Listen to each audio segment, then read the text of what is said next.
I don't want to be right. What would Socrates say to that? It tickles my fancy. Oh, okay. Okay. Goosies. I don't have hair. Oof. You got Marcos. That's not Wait. yeah, That's true. You do got me. Get over here, Marcus. Let me look at you. They don't want it. Tobin and Leroy, ready to deploy. Had to hit it with a little journalism, but that was a decoy. Better have about me, boy. Okay, Leroy and Tobin, hold to the show, man. Still in the stars with the show, and till then his half moon open. Sometimes go taste like a snowman. No proof I'm alive by the motor. No proof. Like I always wanted him, I never hated him, I never traded him, independent, I never ever traded him. You know what? What is a star? Like under the city, the driver's side fly. Just like a large, so many more. 10 in the more, never a bar. 8, 10 in the more, 2 to the peak. Nothing to you, but it's something to me. Handsome as ever and cute as can be. You can watch us on YouTube and view it for free. Ay. This one time for the Twitch. This one time for the text. This one time for the phone line. Whole time wonder what they gonna do next. You know, I just wish you guys would stop the quibbling. Morning, everybody. Tobin and Leroy here with you on FM 104.3 WQAM. Good morning, Vlad. How are you, buddy?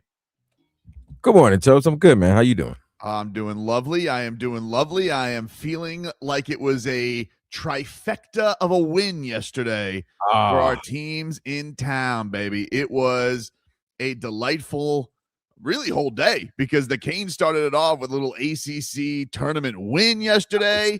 Good basketball yesterday, college basketball. Man, those Canes. I mean, Jay Lucas has those kids playing absolutely, some of them are grown men, but he has some of them, but he has them playing just absolutely relentless. And that performance yesterday against Louisville, I mean, they had control of that game. It was very, very even in the first half, and then it felt very much in the second half like, all right, they're kind of controlling this thing. The shots were starting to fall a little bit, and then Louisville makes the comeback. And hey, in college basketball, I think almost as much as any sport, you have the old yeet from these people on those stages in tournaments. They're getting ready for March Madness, and you had that huge steal and bucket by Shelton Henderson to cap things off there at the end. And I'm just like the amount of chaos and havoc that these guys caused on defense in the key moments were just really, really impressive. Like the steals, the blocks from Uday. Malik Renew just continues to do what he has to do for these Canes. Very, very impressive. Very impressive what Jay Lucas has been able to do. They take on Virginia. So they're this ACC tournament turned out to be a little bit of a revenge tour for them. They can go into this thing and they can take out Virginia. They took out Louisville. Very exciting, Vlad. And if they take out Virginia, your ops from up north showed you the way to beat the number 1 seed in this tournament. Mm-hmm. Florida State had Duke. That's right. Dead to right. And Duke somehow won. I think the Canes will win this tournament now. It's crazy. And I mean, imagine just walking in your first season, and that's what it's going to be. If he has the opportunity to knock off all those teams, and then I don't know what that's going to do for their seeding. That'd be pretty crazy if you start knocking off all of you just start knocking off the rankings in this conference. But you just really cannot speak enough of what that young man has done as head coach in his first season as a head coach. Very, very impressive. Replacing a legend too. You know, you're replacing a legend and Jim Laurinaitis. So yeah, no question, dude. No question. Good job by the Kings. They started off like that, and then last night we had a double header going on as the Florida Panthers. Look, man. It still ain't likely. I think they're 9 points back right now with 17 to go. About to go on a West Coast trip. They're taking on a bunch of other teams that are fighting for their lives. But this is exactly why you always got to keep a little peek on them, all right? It doesn't look great because of just how far they are back. But my God, Sergei Bobrovsky. I mean, what a friggin' legend this guy is. That was one of those games, Tobin. That was the game that makes you love Bob so much. It was one of those. I was thinking about you while I was producing the game. I was like, this is why Tobin wanted Bob so bad. This is why we all love Bob. This was one of those. Dude, he's going up against his former club. You know, that always has a little bit of juice for him. But it's one of those things where they're not only like, this isn't like they got a fluff schedule. First of all, the East is very, very tough. It's a very, very good conference this year. But you go into yesterday, yes, Columbus was able to get a point, but but Florida was down in the third period after Bob. I mean, it was just ridiculous for the first 2 periods of the game. He was ridiculous the whole game. But they get the equalizer. They tie things up. This Sam Bennett able to even things up for the Cats, and they bring it to overtime. Rhino with the winner. But you talk about, you've taken out Detroit now, and now you've taken out twice, and you've taken out Columbus. So look, it's a tall task, but the Cats ain't ready to. They didn't hear no bell. The Cats ain't hear no bell, and so we'll see what ends up happening. They got to go take on Seattle now. They got to go travel and take on some West Coast teams. Seattle's also fighting for a wild card spot. But man, Sergey was awesome, and this was him after the game. He was talking about his future. It was the first time he's spoken to the media since the whole trade fodder had happened, and he says he loves it here. Yeah, I want to be here. I love the team, I love the fans, I love the organization, I love the guys, so I love everything, and I wanna stay here. Did you think there was a possibility that you were getting moved at the deadline? I was, again, one moment at a time. I didn't think about anything. It's again, my position is I want to stay, and I love it here. We love you here, Bob. He's focused. He also got you chicken nuggets, 30 saves. Yeah, he did. Lunch on Sergey Bobrovsky. I believe we got a double Chick-fil-A night, because then down south at the Kaseya Center, Heat Bucks, the Miami Heat able to extend their win streak to 7 in a row. All the hubbub about Bam Adebayo, ethics. I thought Eric Spoelstra had the coldest, the absolute coldest thing on ethics, where he is just like sitting here and somebody says, oh, he goes, what about the purity of the game? He goes, I'm not a purist. I'm a Darwinist. And I was like, damn, dude, survival of the fittest. Like, this guy, he does not give a rat's ass.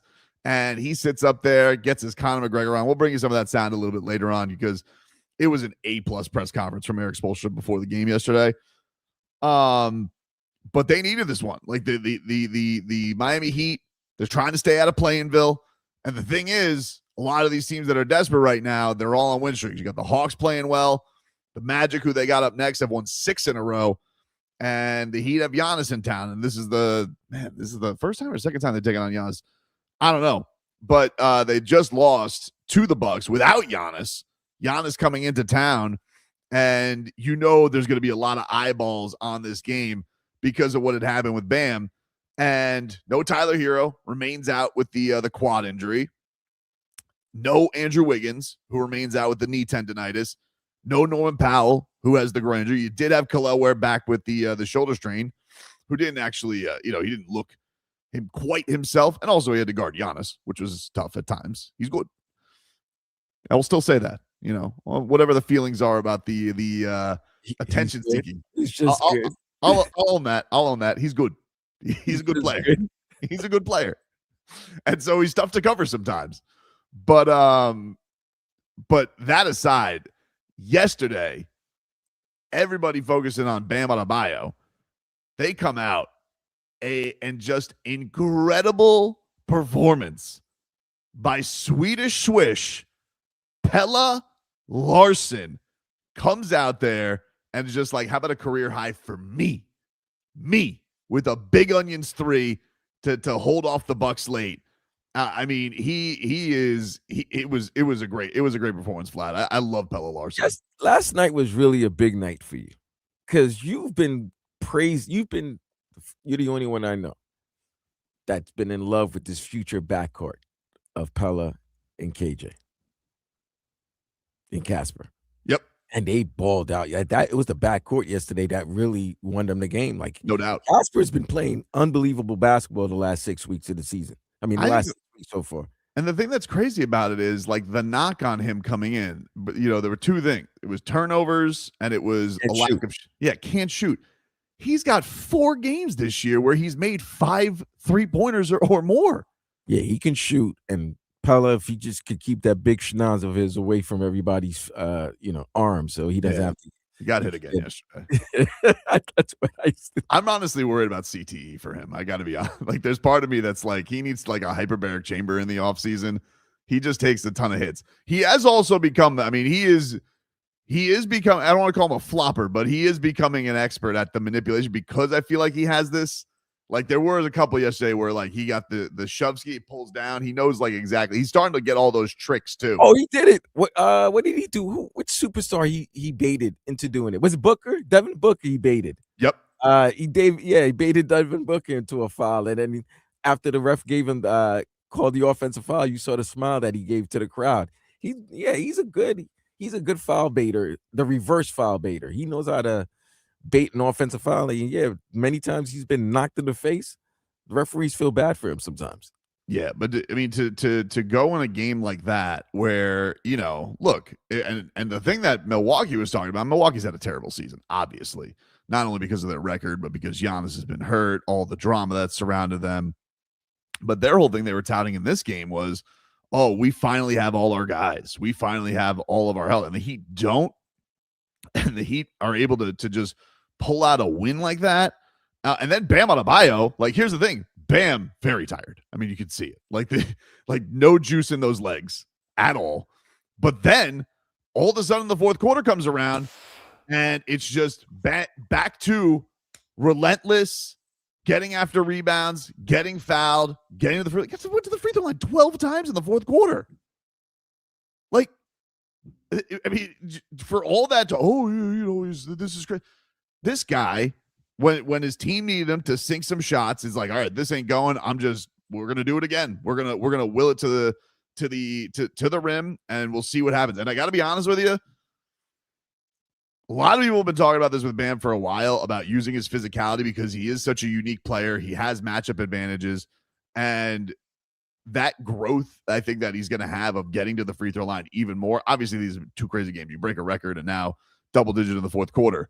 But that tool, that mechanism, I feel like has been there and has been underutilized in his career for a long time.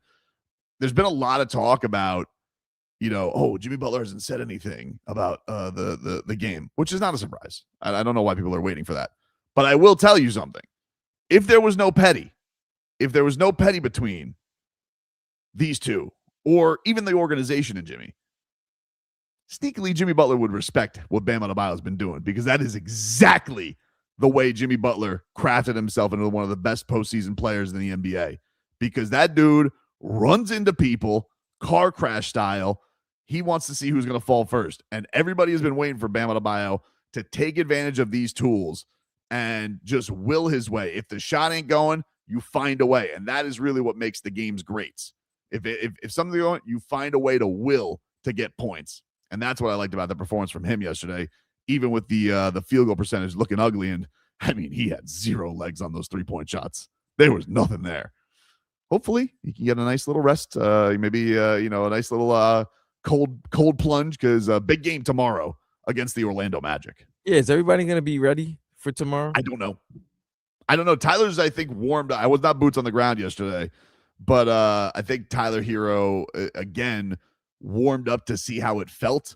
And I guess it didn't feel that great. So he didn't go, which, yes, would be concerning. I mean, Orlando is ahead of them. They already have the tiebreaker. And they've had the Heat's number. Not only going back, not in the regular season, they've even beaten them in the preseason. They can't beat this team. Very frustrating. So I think not only there's the stakes of where they're at, because the Heat has to finish ahead of Orlando if they want the seed, but they're both playing unbelievable basketball right now.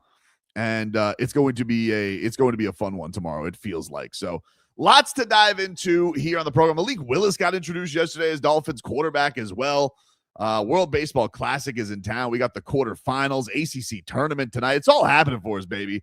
The headlines were brought to you by Doral Hyundai. You always pay less with your Pricito at Doral Hyundai. Visit them at Doral Hyundai or DoralHyundai.com. We take a break. Back after this.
All right, welcome back, everybody. It is Tobin and Leroy here with you. Leroy off today.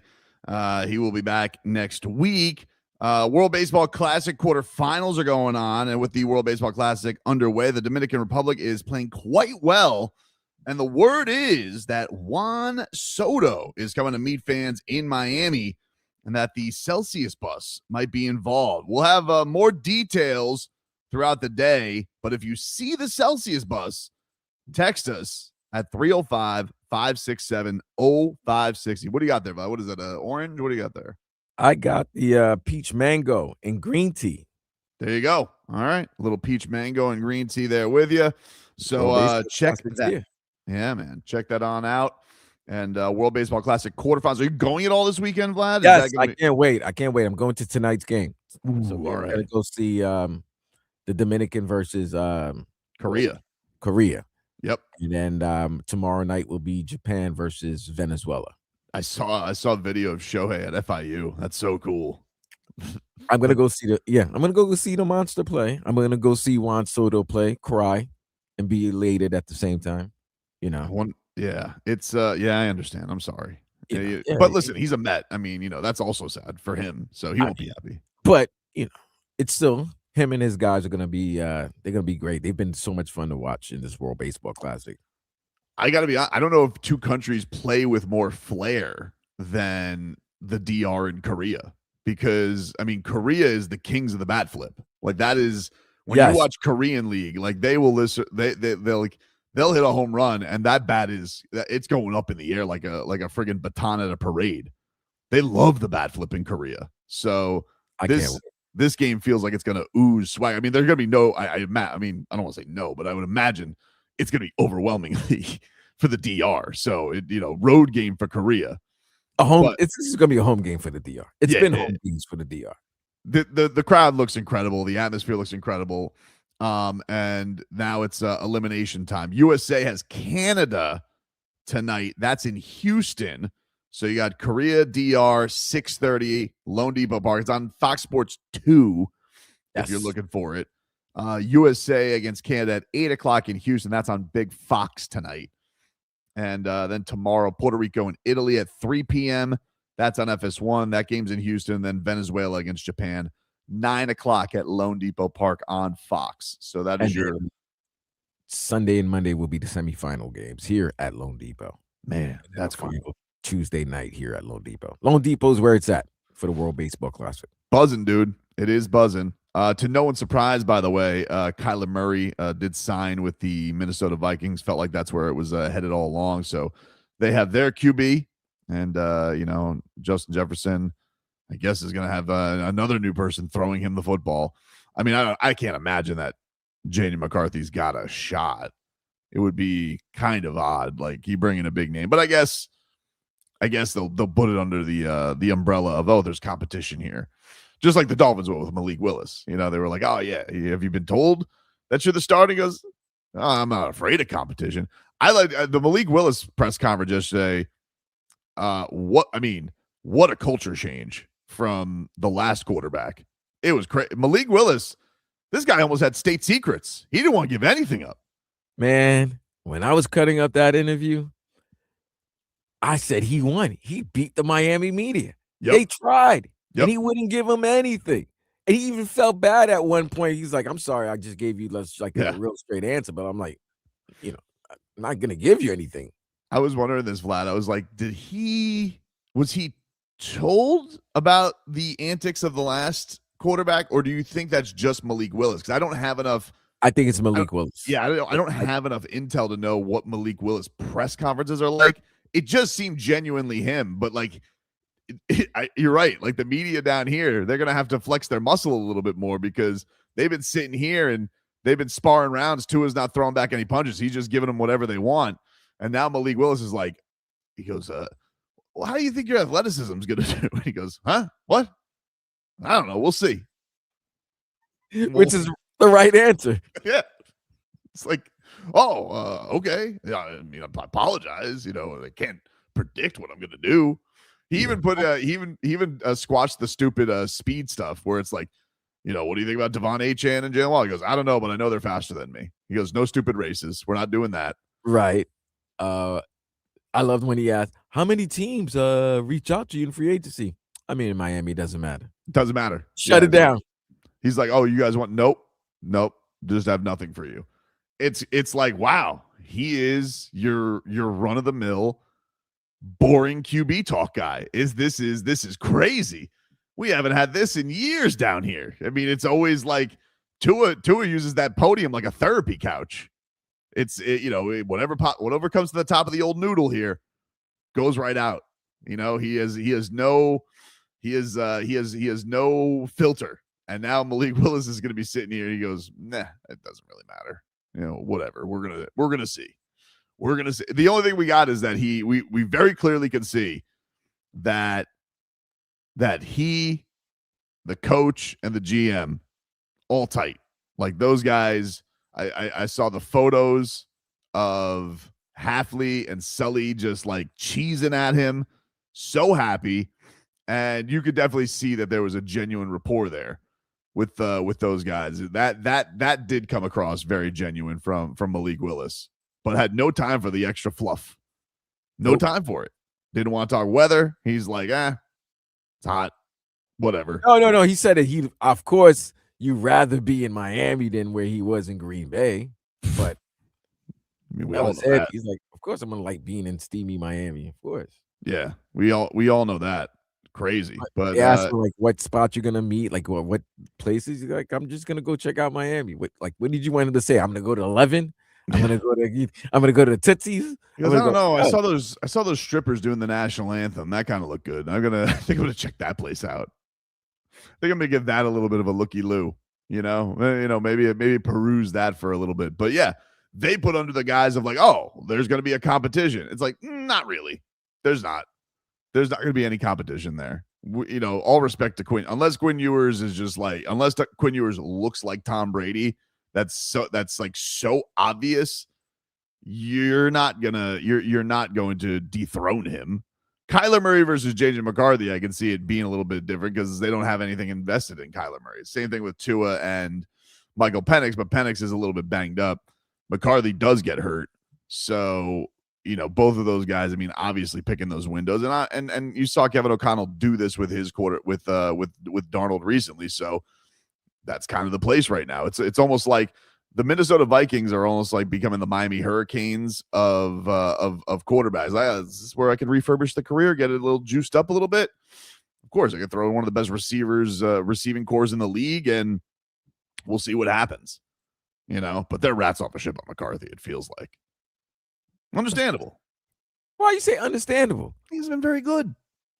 He wasn't. They finished 9-8 last year, dude. Vlad in his first actual season. Have you seen though that they do a thing where there's that picture of him in the locker room where he looks all intense and people are like, he looks ridiculous because he has all that war paint on, and they call it getting nined now because like if somebody looks like a bum in any game now, they just Photoshop their face on JJ McCarthy's body. Like he's that guy right now. Damn. Yeah, it used to be Tua. Now it's McCarthy. I'm telling you, it's crazy. I think the stock is very low on that young man. It's okay. He always has Ann Arbor. We'll get to do some signings there. Yeah, he'll be there on Wolverine TV.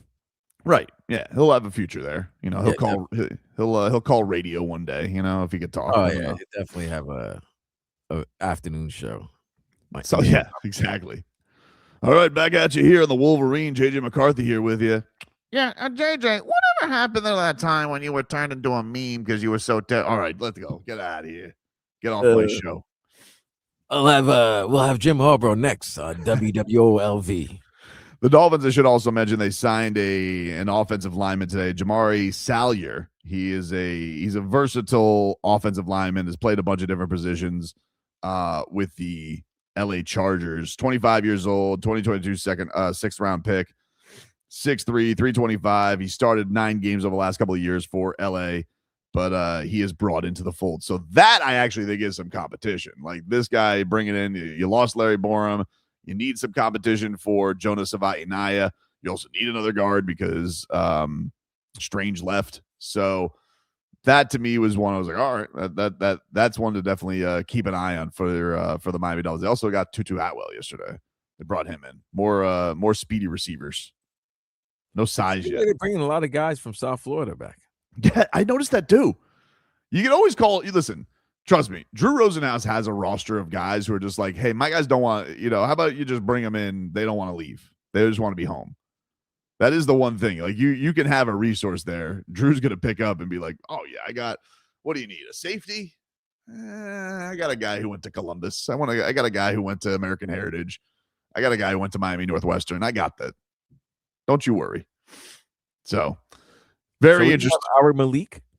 I think I'm out of the hour business. Are you out of the I think I'm out. Yeah, I think I am.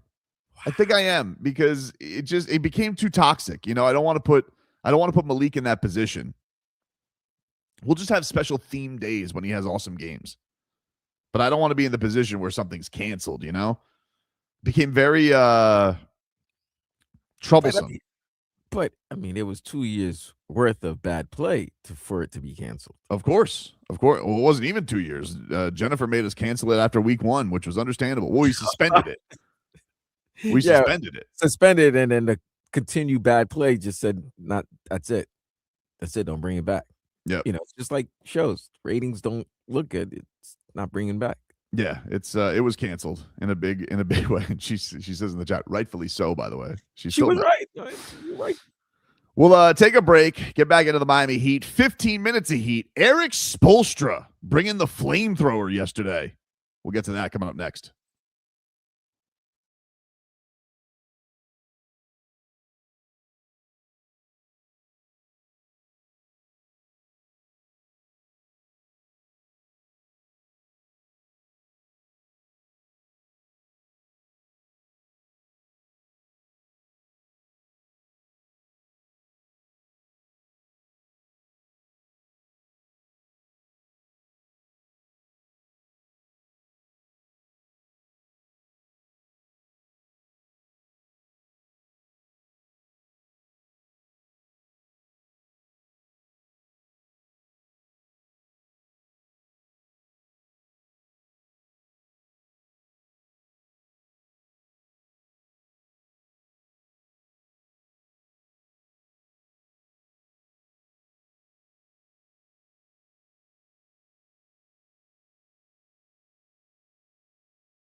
Bum bum.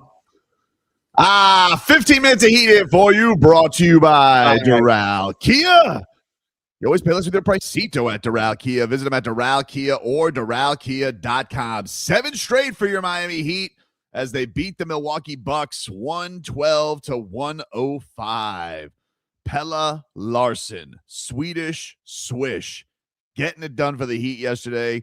28 points, a clutch 3 to keep the Bucks at bay yesterday in the fourth quarter, and Miami able to get that win yesterday. Another one, just very impressive to see the depth of this team, everybody rounding around each other. The guards yesterday, as Vlad mentioned earlier, Kasparas, Jakučionis, 5 threes through 3 quarters in this one. He was 5 of 11 from downtown in this one, had 18 points. Pelle, 9 of 14, went to the free throw line. He was 8 for 8 from the free throw line, 6 rebounds, 6 assists, 1 steal, 1 hit in the face, and a partridge in a pear tree, dude. Like, the guy was friggin' awesome. Davion Mitchell was really good too, and then he got into foul trouble. That was crazy. He was starting to cook, and then he picked up his 4th foul. So just a great job by all the Heat guards yesterday. Bam Adebayo, everybody, all eyes on him in that one. He was 9 of 13 from the free throw line, 9 of 12 in the fourth quarter. Crazy. All of a sudden, he's just like, you know what? Let's just do what we did the last time. That'll work. And Bobby Portis was very frustrated. There's nothing more frustrating. You can just tell a frustrated player when they shout "ball don't lie" at the top of their lungs 3 times when a guy misses 1 free throw. They're just so mad at the officials. Well, I mean, nobody did it better than Rasheed Wallace, but Of course. I can understand why Crazy Eyes is frustrated. It's been, He's a good player. I like Bobby Portis. I think anybody I would like Bobby Portis too. You need a Bobby Portis. You need a guy that at any given moment might just go psycho. You know? Absolutely. I mean, he kind of knocked out his. I mean, even the Bulls, they got two famous teammate knockouts. You have MJ, and then you have Bobby Portis doing that to Mirotic. Oh man! And he hurt him for the season. Didn't he hurt him for the season? I think he was out for like the second half of the season, right? I think he was. Yeah, he's not to be trifled with. And then Giannis played yesterday. He gave them. Oh, was he, dude? Tough. I mean, listen. Reap what you sow. Don't know what to tell you. That's what hey, you want to be the good guy? The good guy soldiers on when things aren't quite right, Giannis. And look, you can do me a favor, dude. All right, all respect. All right, listen, I would have loved to have you on the Heat. I've moved on. I'm a different person now, but I have. And you're in a 7-game winning streak. No, I mean, I'm a different person. I've just changed. I've just changed. I'm not worried about it, but. It's nice. It's cool. Here's the thing, though. You reap what you sow, and you can mention Heat culture 900 times in your press conference, which he did yesterday. Really? Oh, did he? I mean, he was like, no way. Oh, dude, he was Heat culture. Sounding like, oh, come on, don't say that. Don't say he's saying Heat culture like not every other word was Heat. He was Heat culture in this. He was Heat culture in that. Heat culture, Heat culture, Heat culture, and he's just like, everybody's like, oh, geez, this guy. Talking about it. You know what that was, right? Hey, big head. That's Giannis saying. That was Giannis saying, hey, big head. I do have Giannis talking about Bam because he had he was asked about Bam after the game, and this is what Greek Freak had to say about Adebayo. Obviously, like whenever I play against Bam, it's always extra motivation. I think he's one of the best players in the NBA, one of the best two-way players in the NBA, one of the best 4-5 men in the league. So whenever I don't have to see 83 points on the board or follow the hype to find extra motivation to guard Bam. And I think it was both ways. He might have 2 points the last game. I still will have motivation guarding him because I still believe he's one of the best players in the league in his position. And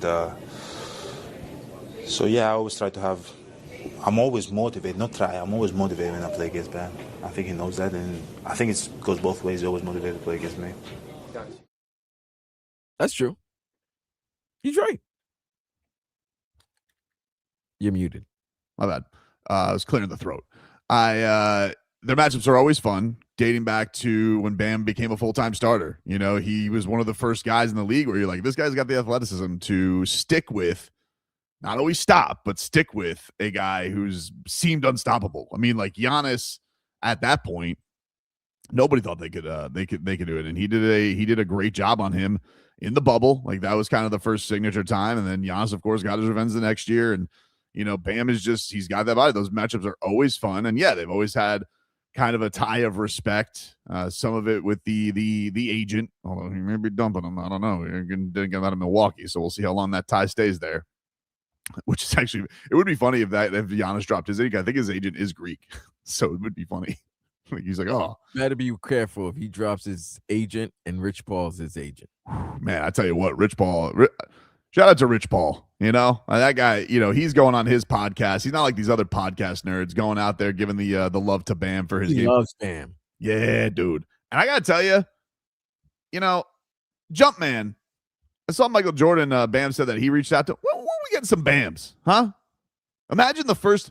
You tell me we got A1s and Bams. We do the first ever couple signature shoe.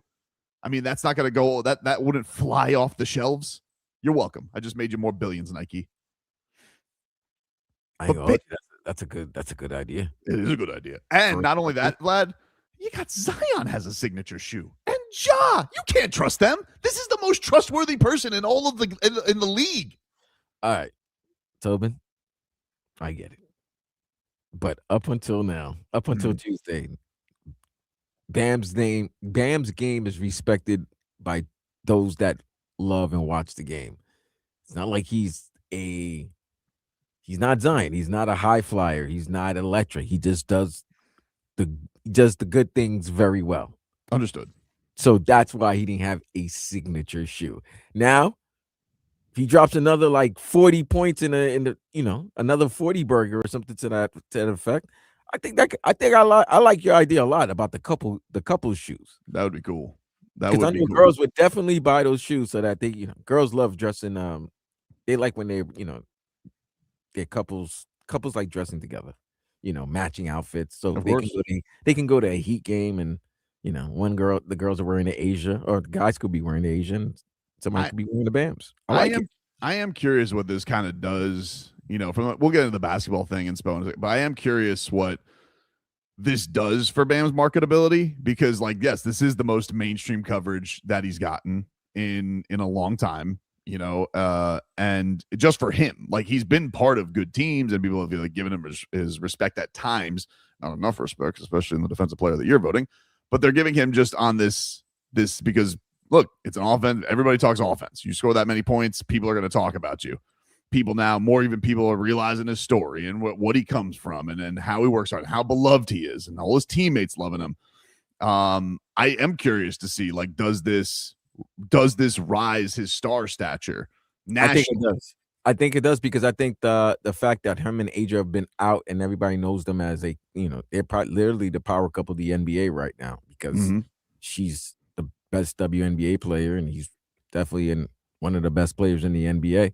So I know he was quite, he's not, his name doesn't go out there like the other big names like Anthony Edwards and stuff like that. But people that know, they know and respect Bam's game a lot. And I think the fact that he scored the 83, they both been out on public. They're out and about. She's very fashionable. I think you'll start seeing commercials of them together because they're both under the same, both under Nike. So, yeah. Did you see her shirt yesterday? I didn't see the shirt. So she had a shirt. It had a 100 emoji, the Bam emoji, like the little thing that looks like a firework, and a Bam emoji, and then the snake emoji. Yeah. Bam needs an emoji. Bam needs an emoji. He has an emoji.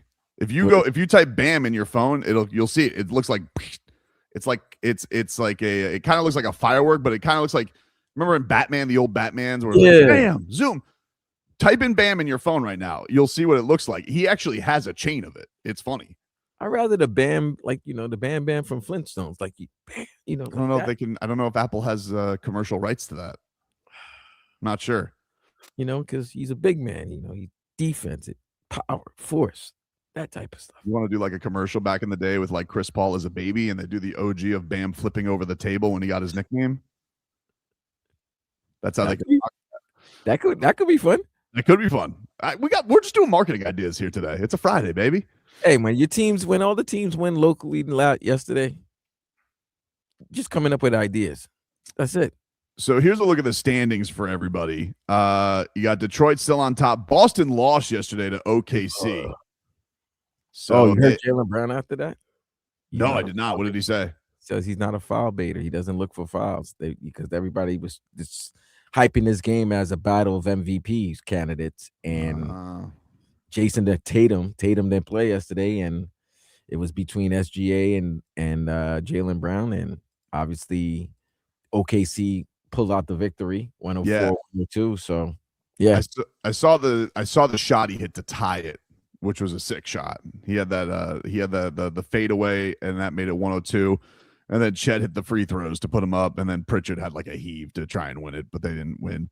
I mean, he's had a great week this week, SGA, just on national. Yeah, well, he passed he broke Wilt's streak yesterday of 20 points. I don't remember how many games it is, but whatever the streak was for 20 points in a game, he broke Wilt's streak of consecutive games for that. Good of him not to, disrespect Wilt Chamberlain. It's great that everybody allowed him to pass a record. It's nice of everybody. Good. I'm glad we can be in a situation like that. How dare.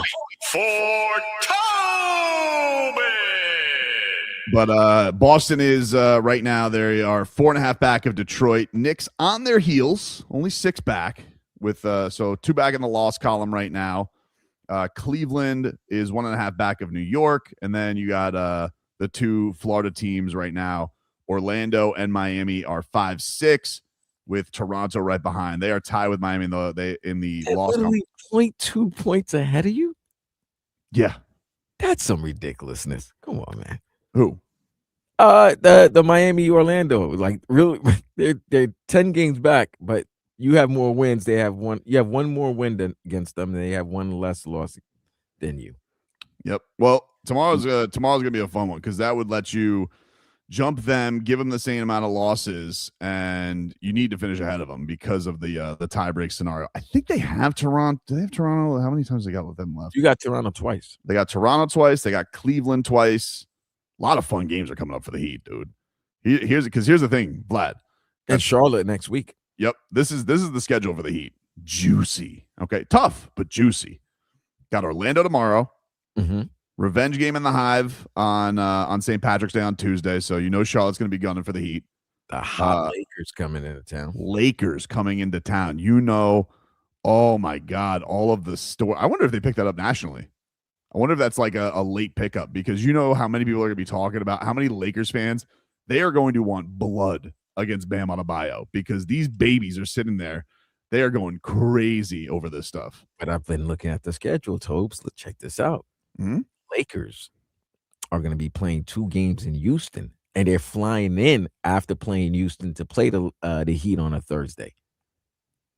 So there's a likelihood that second night of a back-to-back. Second night of a back-to-back, right? It's going to be from the Lakers are going to be playing Miami on the second night of a back-to-back. Yeah, and they have 3 straight national TV games. So I don't know if there's like a rule on that or whatever, but I would think that people would want to see that just because they want to get their revenge on them. And then speaking of Houston, then the Heat go to Houston. Right. You got that Ime Udoka. Oh, yeah. Old loudmouth over there talking about Bam's thing. Then you got that whiny baby Wembanyama back home on the 23rd. Yeah, he missed the game yesterday. Did he? Yeah, he didn't play yesterday. I wonder how many more games he has. I don't know. How many more games in hand he has. But Denver came back and beat them. But, yeah, he was out. He didn't play. He's got 51. So it's like, he can only probably miss like 2 more. Yeah, he's got – how many games left for them? Like 17, I think. 16 games. 16 games. Yeah, he only could probably miss 2 one games. more. Yeah, one. If he hits one more, that'd be still yeah. Crazy. So yeah, and then you got the 2 games in Cleveland. So a lot of tough games coming up for Miami. They do have Toronto late. So interesting times in Heatland, but they are playing absolutely fantastic right now and cannot wait for tomorrow's game. You of course can hear that right here on FM 104.3. WQAM will be boots on the ground for that one. Your Your boy Spo was upset, man. Oh man, we're gonna get to that. It was something. He had a doozy of a press conference, ethering everybody who has questioned him, ethics, Bam. He was not having it yesterday. We'll get to that coming on up. Get you caught up with your headlines. Back with more after this.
Welcome back, everybody.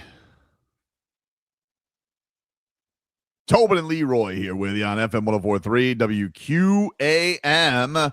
It is a Friday out there, getting ready for this weekend ahead. A lot of sports, everything action-packed. Let's get to our headlines here, brought to you by Doral Hyundai. You always pay less with your Pricito at Doral Hyundai. Visit them at Doral Hyundai or DoralHyundai.com. Heat, they win their 7th in a row. They beat the Milwaukee Bucks 112-105. Pelle Larsson had 28 points. You had Kasparas Jakučionis with 18 points. He had 5 from downtown. Man, Lithuania won't leave me alone. I mean, it's crazy. I put up this video on Instagram of Kasparas Jakučionis dribbling. Whatever. It's not like he's doing the Harlem Globetrotters. He's showing off his handles a little bit with the work that he's doing with Coach O on the staff. But, like, dude, Lithuania cannot get enough of this. They won't leave me alone. It keeps getting reposted. I'm like, who are these people? Like, I'm swear to God, I've never picked up this many followers in a week, dude. It's all people from Europe. Yeah, you just realize you just might have found yourself another stream of revenue. It's crazy. Like, show them video clips of their natural heroes and national heroes, and they're gonna go crazy for it. Like, he's not even a national hero yet, is he? To them, he is. He's in the NBA. That's crazy. The fact that he's in the NBA, they don't get this type of footage. Dude, like, this is great for them. They're gonna go crazy. They're practicing it right now in his little country. His eyes were closed. They were look at that. I was like, I was very impressed with the Cavs. What did they ask you? Can you do more video of this? Can you send more? They haven't asked me. They didn't do anything. I just put, like, here's Kasparas Jakučionis working out, and they're just like, it's getting reposted. I have, like, all these Lithuanian coaches that started following me. Like, who are you people? This is crazy. Well, welcome to the silly sauce, Lithuania. We'll try and get you some more footage of Kasparas.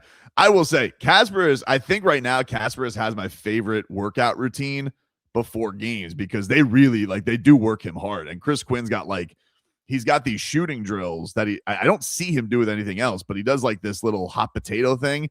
They play like a game, Vlad, where he, like, hot potato. Then he has to shoot it with Quinny guarding him.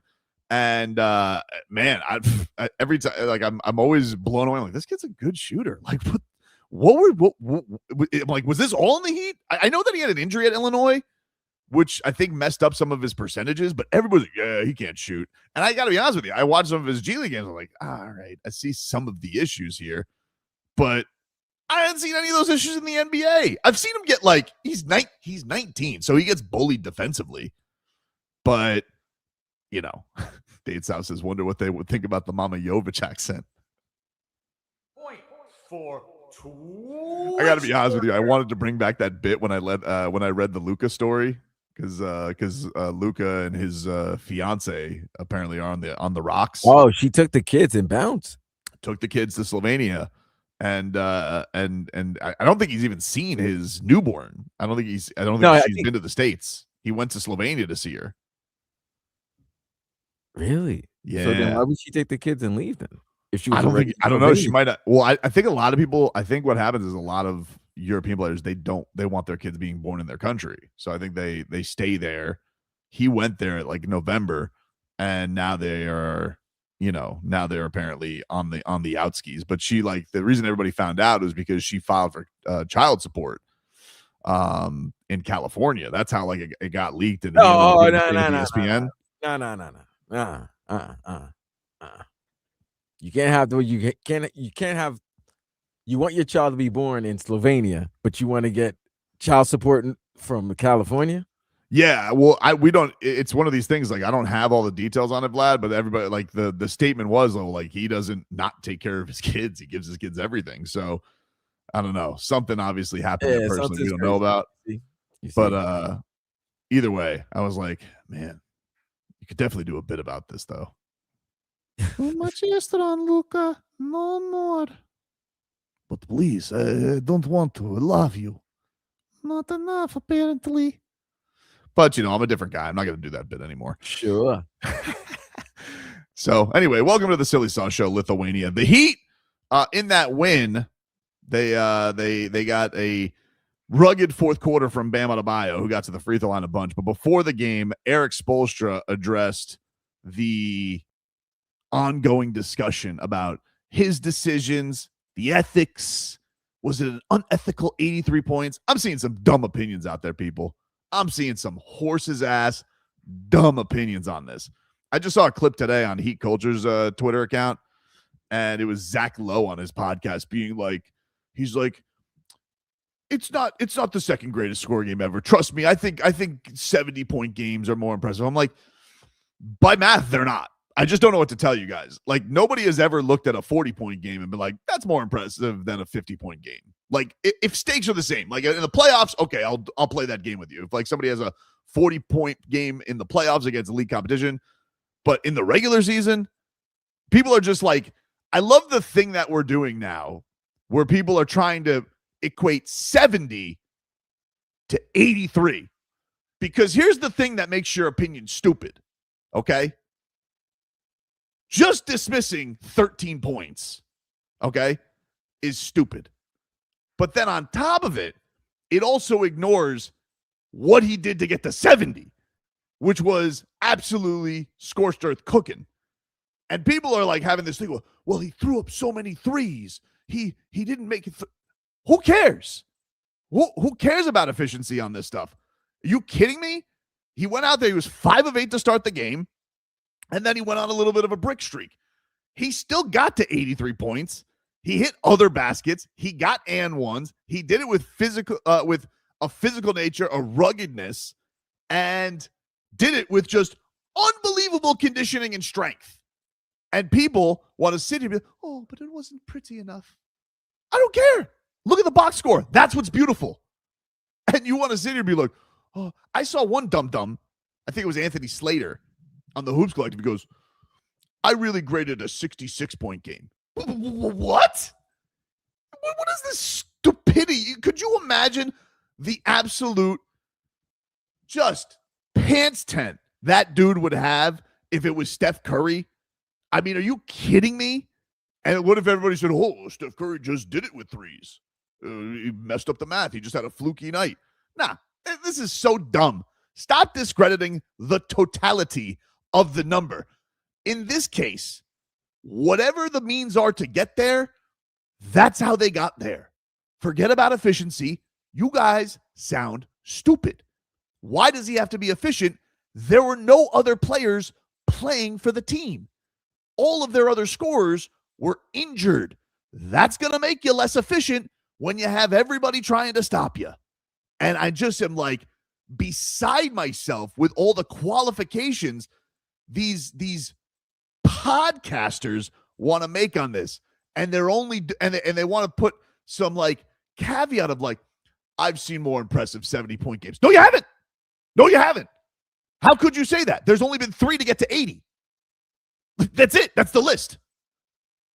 You know, you can feel how you want to feel about Kobe. You can feel however, but you can't sit here and tell me a 70-point game is better than an 83-point game with that vast a difference. If you guys are losing your mind that Bam Adebayo scored a measly 2 more points than Kobe Bryant, how can you all of a sudden then just dismiss 13 points and be like, I've seen better 70-point games.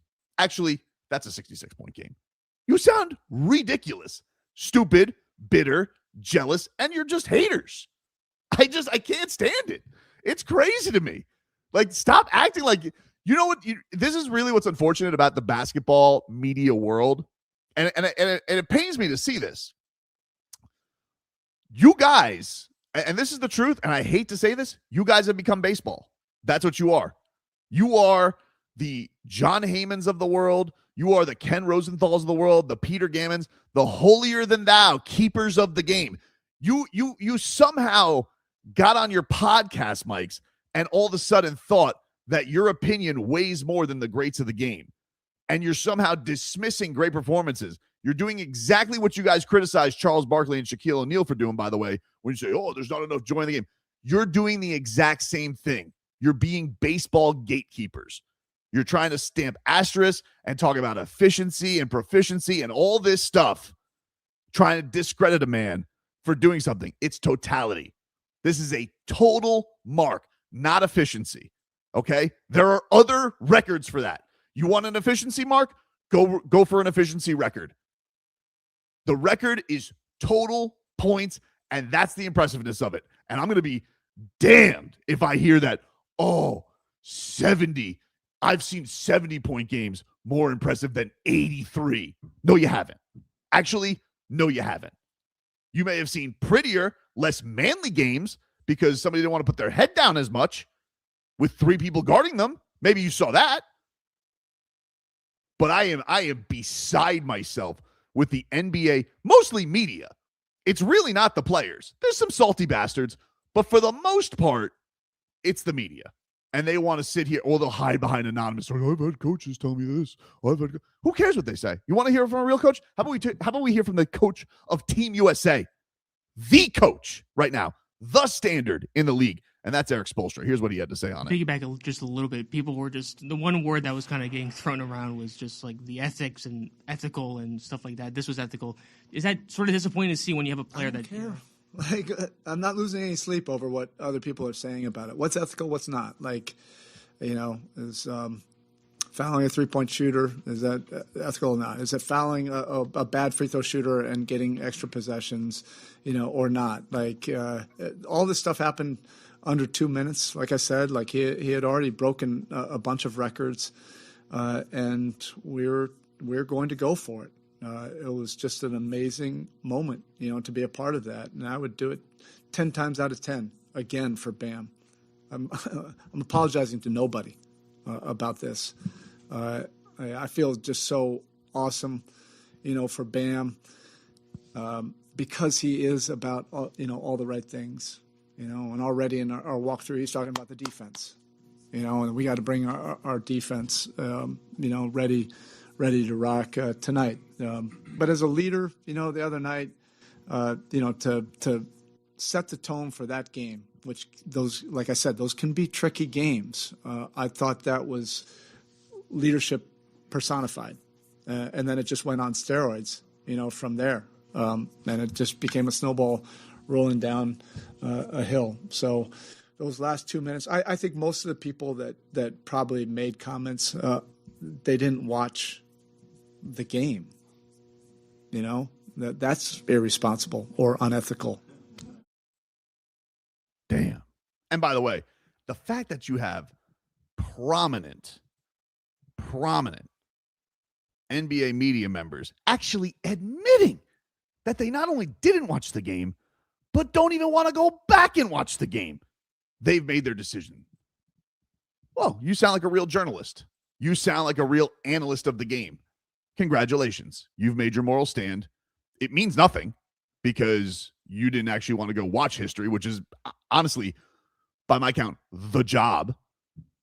That's the job. If you want to comment on it and you want to have this standing. And listen, I do 4 hours of radio a day. I don't see everything. But I'll tell you one thing. If I said something and I was wrong about something, I'm going to go back and I'm going to watch it to go fix it. You have people putting in print. I don't want to watch that. No need. I've seen what I need to see. Okay. Then your opinion means nothing.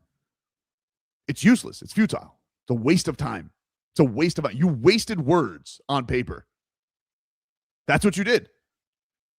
And all this finagling and justification that I'm hearing from Erik Spoelstra does not have a responsibility to Kobe Bryant, late great legend that he was. He doesn't have a responsibility to him. He does not have a responsibility to the NBA media. He does not have a responsibility to anybody else's feelings other than the guys in his locker room and to Bam Adebayo, who pretty much sounds like he'd take a bullet for because he loves them that much. And Bam said it best. He's like, all this stuff that I'm hearing from people, this was Bam when he's like hearing everybody go in and trying to discredit him. For the couch coaches, I mean, if you're in my shoes and you have, first of all, y'all are blaming me. You should be blaming the head coach. Get that first. I was not the one letting me go one-on-one the whole game until I had 70, then you started to send a double. At that point, I got 70 with 9 minutes left to go in the game. You think I'm not going for it? Like And that's the thing that's crazy when they talk about the unethical part of the basketball. I'm like, if I have 70 with 9 minutes to go, who would just be like, coach, just take me out? Yeah, right. Anybody in my shoes with 9 minutes left? Okay. A minute? All right. 9? Yeah, I'm going for it. You can't be mad at that. If you are mad, I don't care, because a lot of people, they're upset because if they did play, they never had a chance to get that close to chasing greatness. And then if you get that close to chasing greatness, that's the point of chasing it, so you can surpass it. And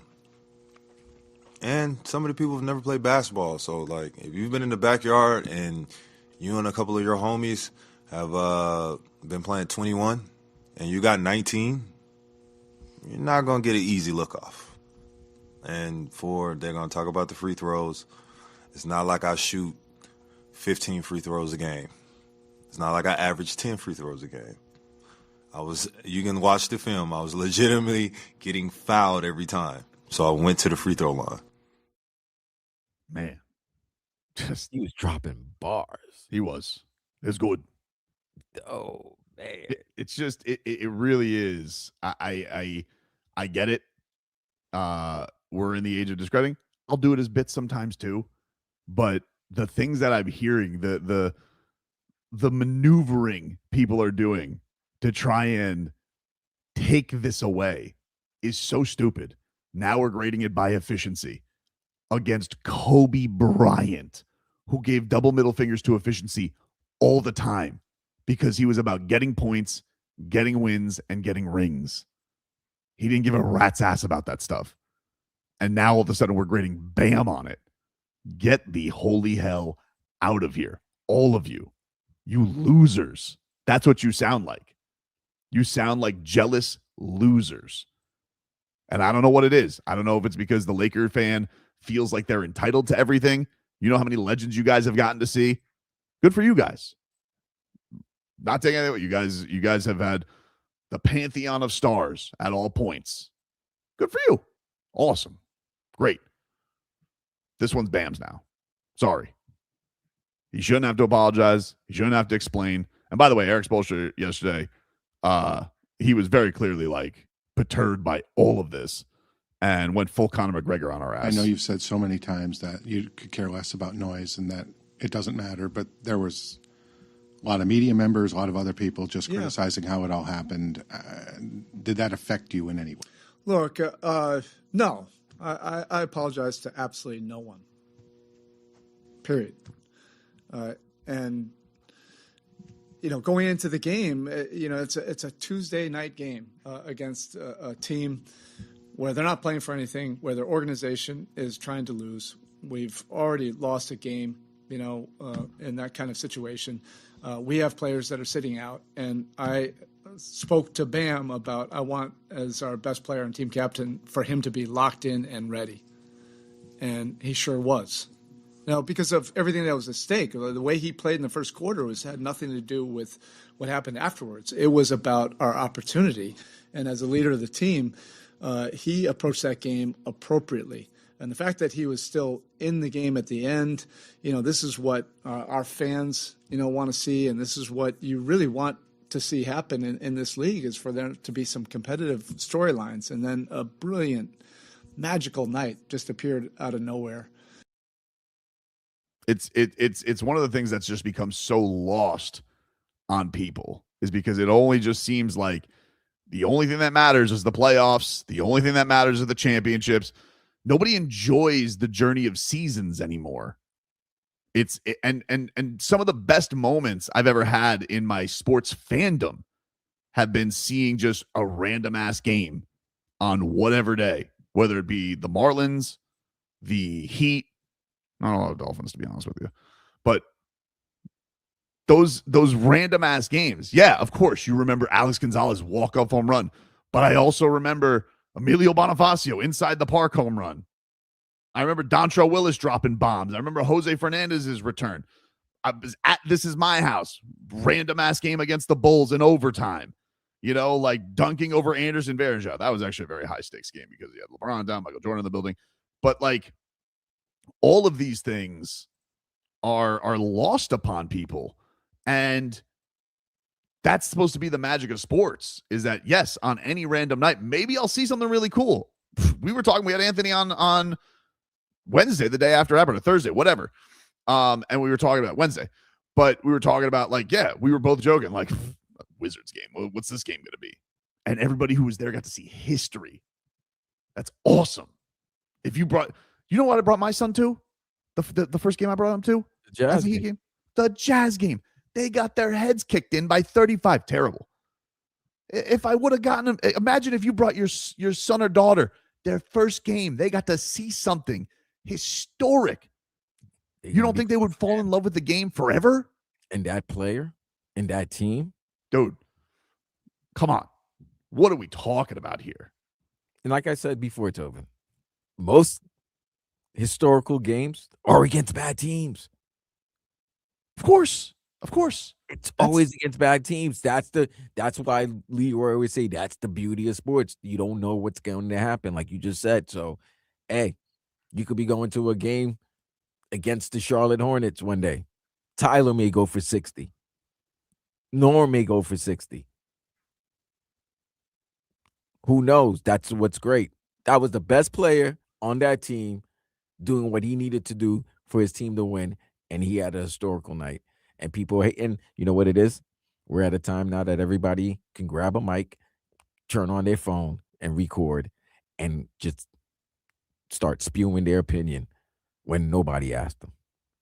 I got to tell you, Vlad, it was one of the coolest events I've ever been to. Not because of, not just because it started off incredibly with one of the best quarters I've ever seen played, probably the best one since Jimmy's 56, with how good Bam was. But yeah, just to see him knock down milestone after milestone, Heat quarter record, his career high, LeBron's record for franchise scoring, and then he goes and gets this. Crazy, man. We'll take a break here on the program. More to come. We're back after this.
Welcome back, everybody. Welcome back.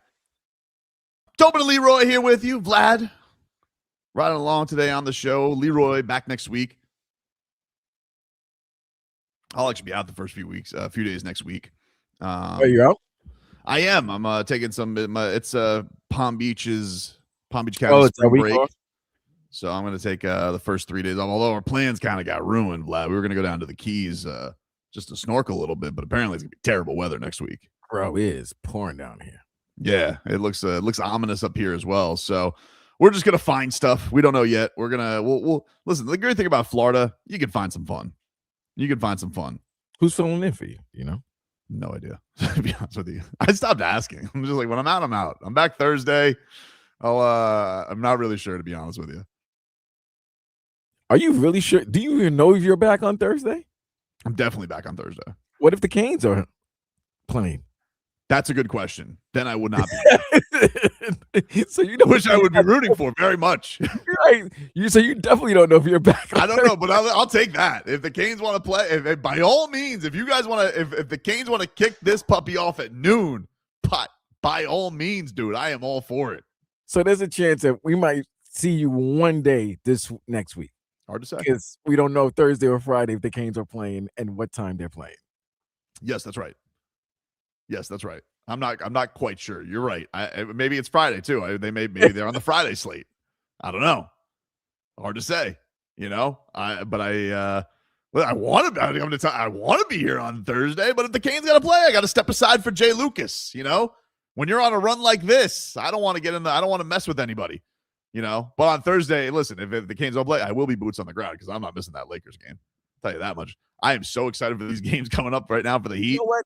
Tournament. Sorry, now that you mentioned that, don't be a bunch of a-holes. Schedule them early or schedule them Friday. Don't schedule them at the same time that the Heat Lakers game, because that's going to be a big game now with both teams playing well. Lakers are a 3 seed now. My thought on it, Vlad, is you're probably actually right, because I feel like because I feel like prime time they're going to put the Blue Bloods, right?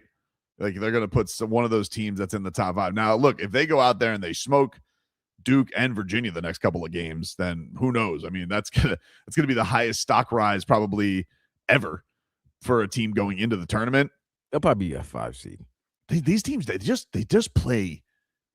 Jay Lucas has these guys playing mean, dude. Like it's just they come out there with such tenacity all over the place. I mean, it really feels like Malik Renew will just elbow you right in the face as he's coming to the rim.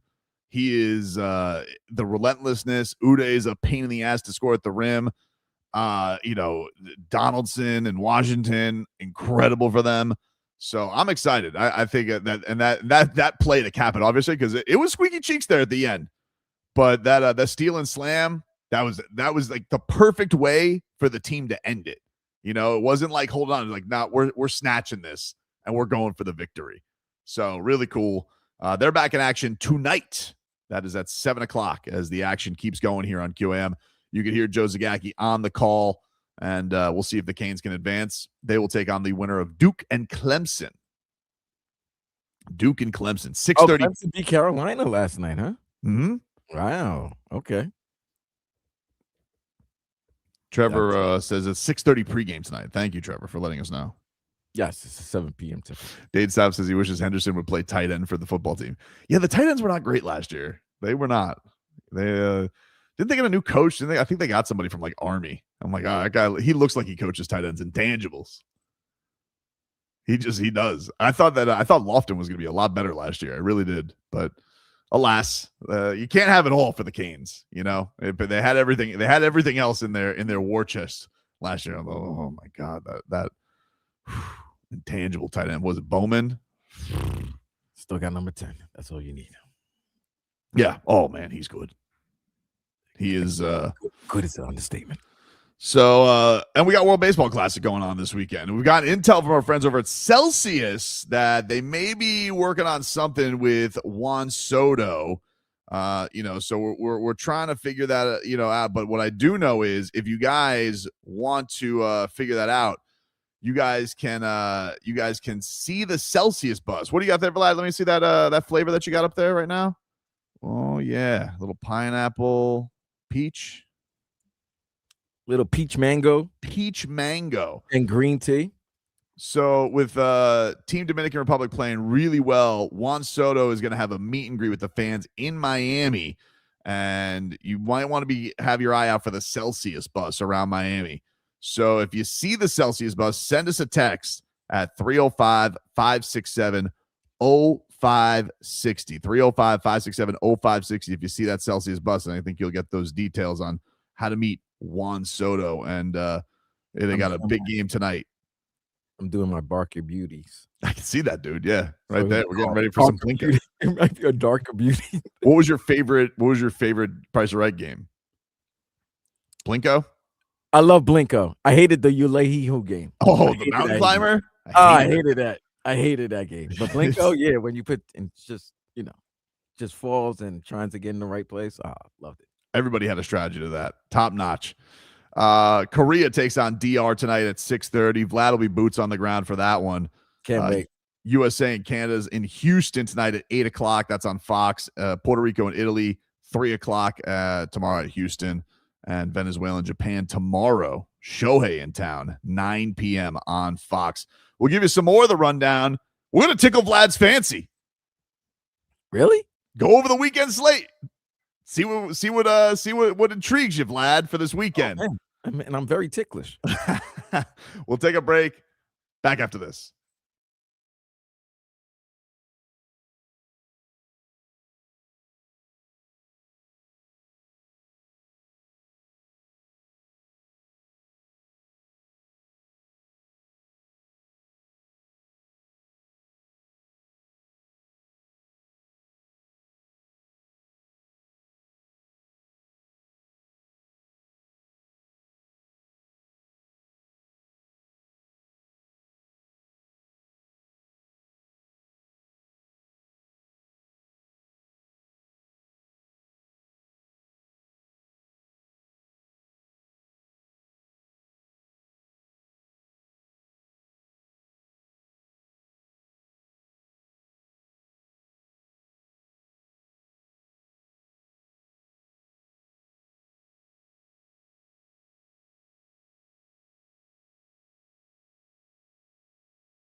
time, ladies and gentlemen, to tickle Vlad's fancy. Go around the weekend slate and see what Vlad is interested in. Now, Vlad, I already know you're covering the game tonight. So, yes, all the games this weekend. So you're going to be boots on the ground. But just even if you're intrigued by, I don't want you to do the thing with Leroy where he's like, oh, I have weekend plans. I can't be. No, I'm not like Leroy. I can multitask and watch other things. Great. Okay. So we're off to the right start there, at least. At least we acknowledge that we got something going on there. We'll start off with the Miami Marlins. They're taking on the New York Mets. That is on MLB Network tonight. Take your fancy? You know what? I'll take a look at it on my phone. Okay. I'll take a look at it on my phone. Why not? Show love to the Marlins. Give them. We're almost at. We're about 2 weeks away from opening day. 2 weeks from tonight. It's crazy. Oh man! Finally get this thing going. So we got that. But tonight at 7:00. Okay. The Miami Hurricanes take on Virginia. Does that game tickle your fancy? Oh, of course, my fancy's tickle. Can't wait. They're in the semis, one step closer to get to the ACC tournament final. If they can pull off a ACC tournament victory in his first season, what an accomplishment that would be for Jay Lucas and the Canes. That'd be crazy. And you'd have the match of him and Duke. Right. They haven't played each other all year. The former team that he was a legend for there with recruiting players. He actually got one of the recruits to come with him. Yep. Yeah, there'll be a lot of backstory if that happened tomorrow night. And Miami played Virginia really well. They played them really tough on the road recently. So yeah, they lost by 3. Yep. They had tied the game and then they jumped out to a big lead in that game. They did, and Virginia came back, but it was a close game, and I remember Renault scored to tie the game, and then the referees called a foul on a 3-point attempt at the end of the game, and that's how they lost. What about tonight in the pros? You got the Cleveland Cavaliers taking on the Dallas Mavericks on Amazon Prime. Tickle your fancy? No, my fancy not tickled. I don't want to. I mean, Cooper Flag is good, but I've seen enough. Yeah, I've seen enough. I'm with you on that one. The late game will be the Timberwolves taking on the Warriors, but of course Steph Curry out. I think still for the foreseeable future. Does that game tickle your fancy? You know what? Doesn't tickle my fancy, bro. Me neither. Fancy not tickled. Me neither. Does nothing. But on the diamond, Korea, Dominican Republic, 6:30. Does that game tickle your fancy? My fancy is tickled. I can't wait. Like you said, the bat flips versus the Dominican Republic, and they're great. What he has? What does he have? When they hit a home run, they hand a player something that is it a hammer or something like that? Maybe they all have props. They have unbelievable props for their home run celebrations. I saw that Julio Rodriguez said that. He said this would be bigger than winning the World Series. I don't know if that's true because they were very close to winning the World Series last year. Seattle. I mean, they got a lot of drama coming out of this World Baseball Classic. I got to tell you. I'm just saying. Yeah. They were. They got players not shaking hands. One guy saying the World Series isn't as important. I will say though, man, Seattle. I always kind of had a thing against Seattle because people always called the Marlins the Mariners growing up. It was very annoying for me as a kid. But I got to say, that team may have like the history of the swaggiest players of all time.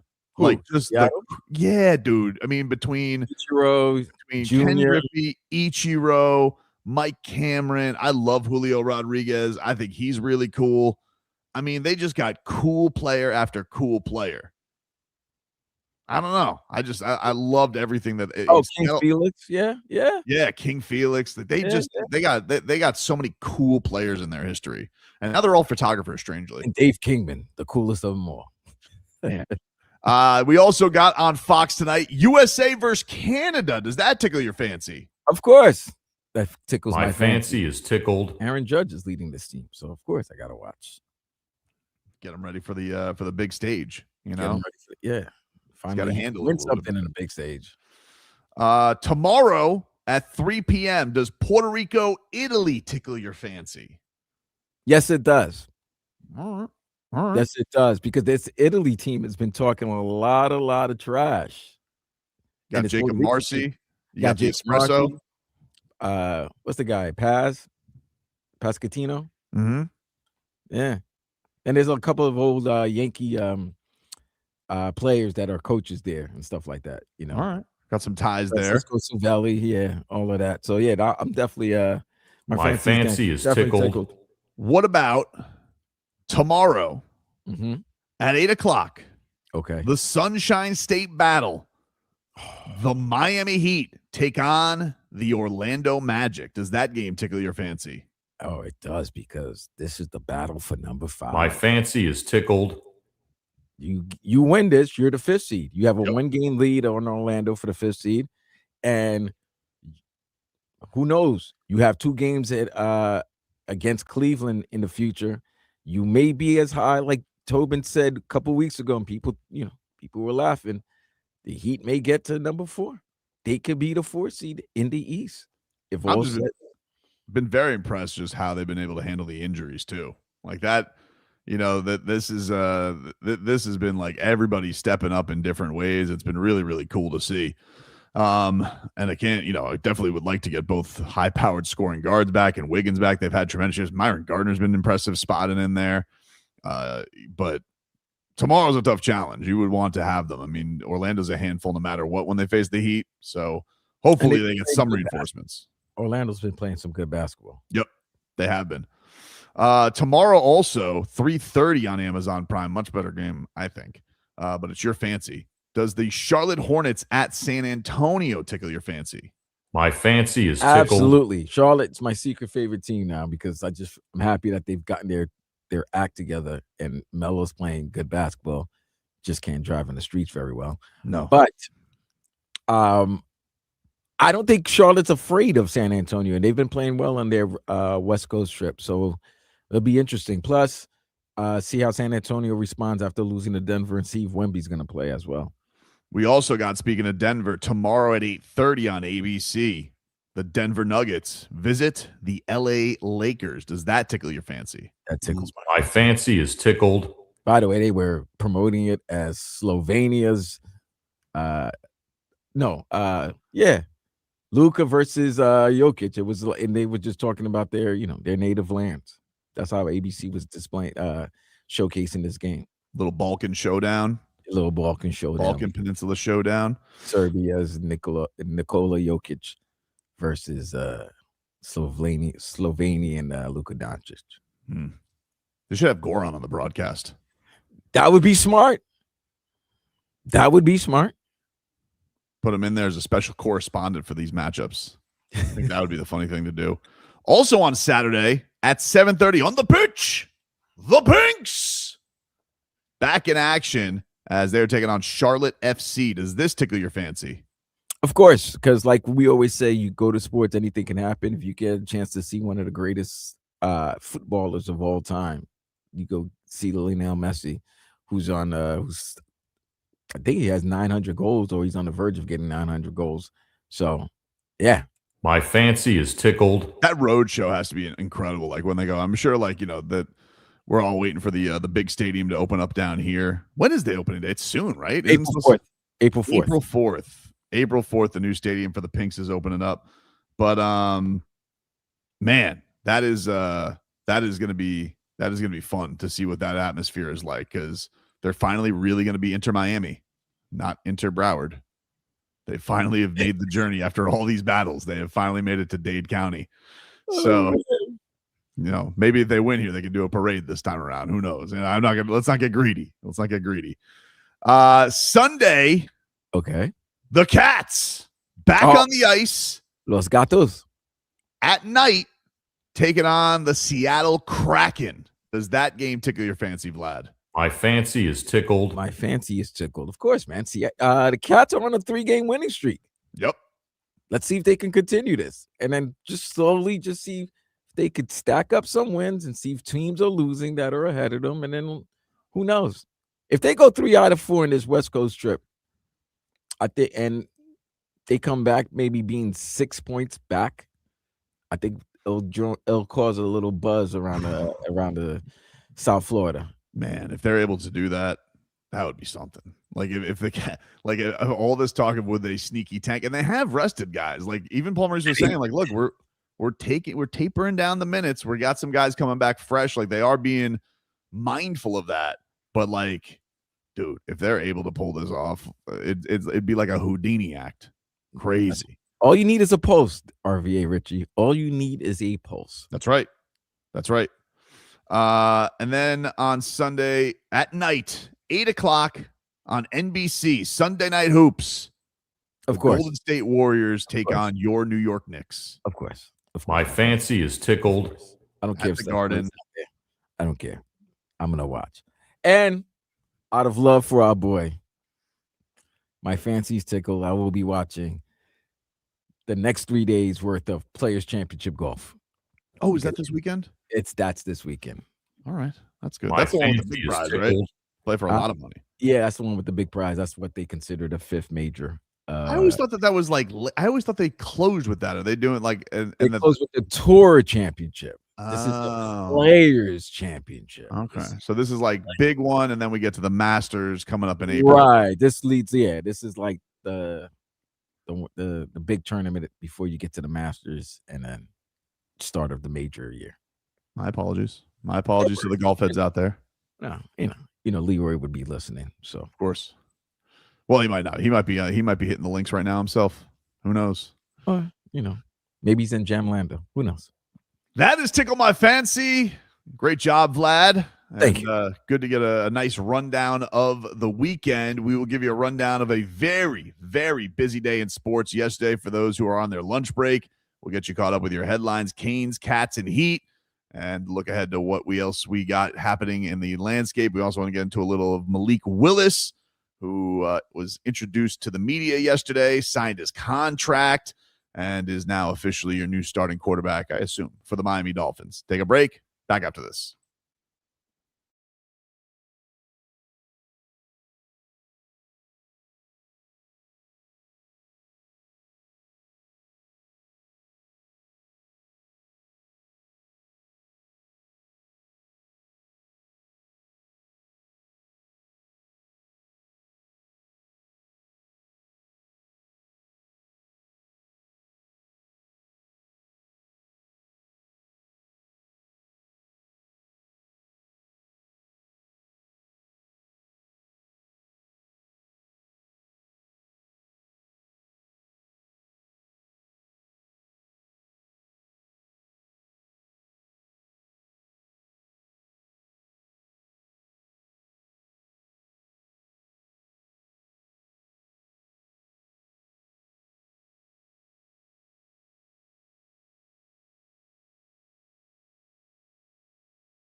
All right, welcome back, everybody. Welcome back. It is Tobin and Leroy here with you. Leroy out today. Vlad's riding along. J-Fig will be along later. Got the mixed bag still to come. We'll play a little You Dead to Me to close things out today. But let's get to our headlines this hour, huh? We got the headlines that are brought to us by our friends over at Doral Hyundai. You always pay less with your Pricito at Doral Hyundai. Visit them at Doral Hyundai or DoralHyundai.com. As yesterday, we had an action-packed night of sports here on WQM. Full day, really. And so I figured we'd take a little listen back onto some of our great voices here that we have here on the station and some of the thrilling calls. Because to be honest with you, every single one of these games was thrilling. Every single one of these games was close. Every one of them needed a clutch play. And so let's get to, so we'll start off with the Canes, who are going to play tonight. They're going to take on Virginia, and that's a 7:00 tip-off from Charlotte. 6:30, your pregame, Joe Zagacki with the call. But the Canes, they had it was needed that stop, a big one to advance against Louisville, who just beat them to close out the season. Miami wasn't going to let that happen twice. Here was Joe Z yesterday. Inbounds goes to Woolley. He races it to the left front court. He races it to the left baseline. We're down to 13 seconds to go. The ball's poked away. Woolley with 10 seconds to go. Conwell has it with 8 seconds to go. Oh, it's blocked by Henderson. He's got it open floor. Slam dunk.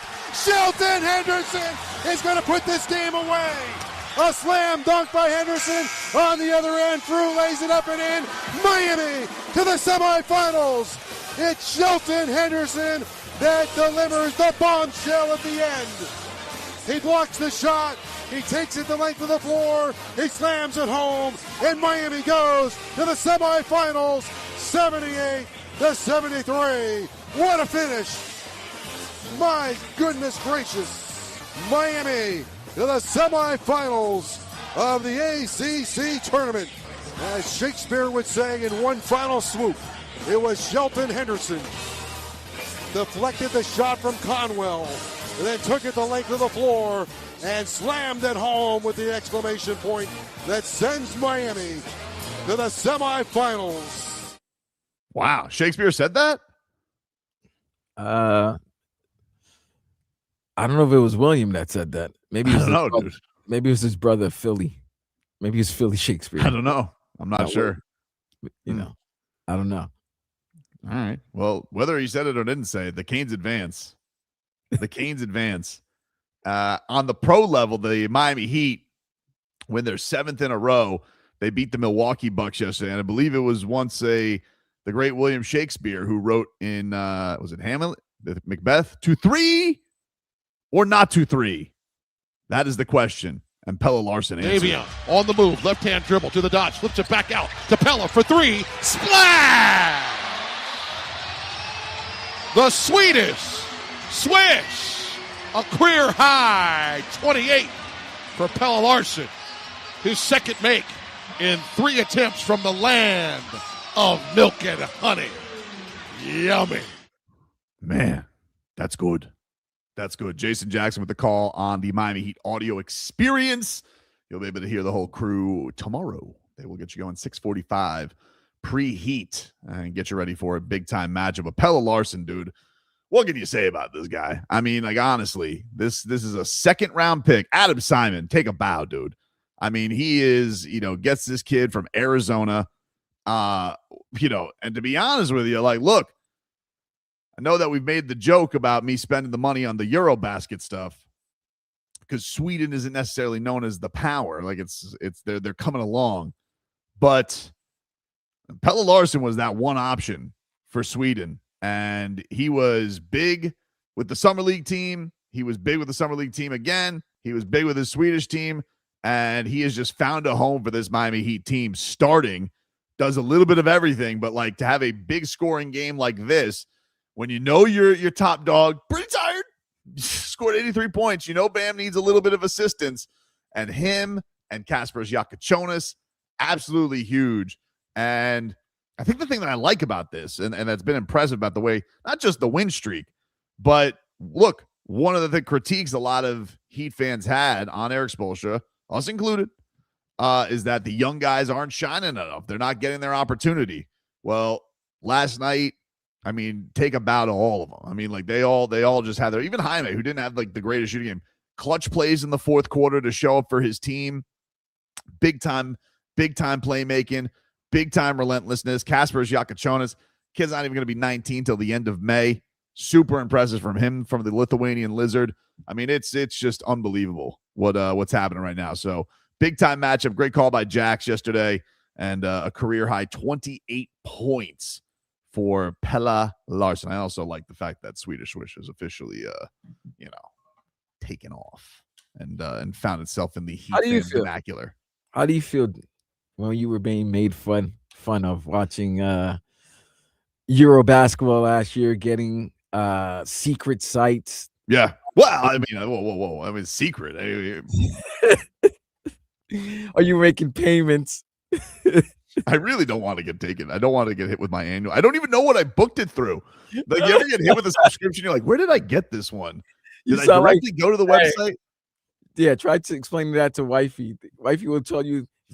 Wifey will be like, "Oh, same way with my Amazon purchases. I just don't know where I don't know where I make them from. I don't know what card it is." She's like, "What is 1891?" I'm like, "Listen, it's a basketball app. It's the year basketball was invented. That's what they call their thing. They're now moving to DAZN." She's like, "What the hell is DAZN?" I'm like, "Don't, it's that's where I usually watch boxing, but I don't like them because they always foist me with extra fees all the time when I was originally promised every pay-per-view for $10 a month. And then they did the okie doke on me 3 months in, and they said, this is not a financially viable website for us. Somehow they're still standing though. Ooh, they are still DAZN. Yeah, they are still standing. Pretty wild.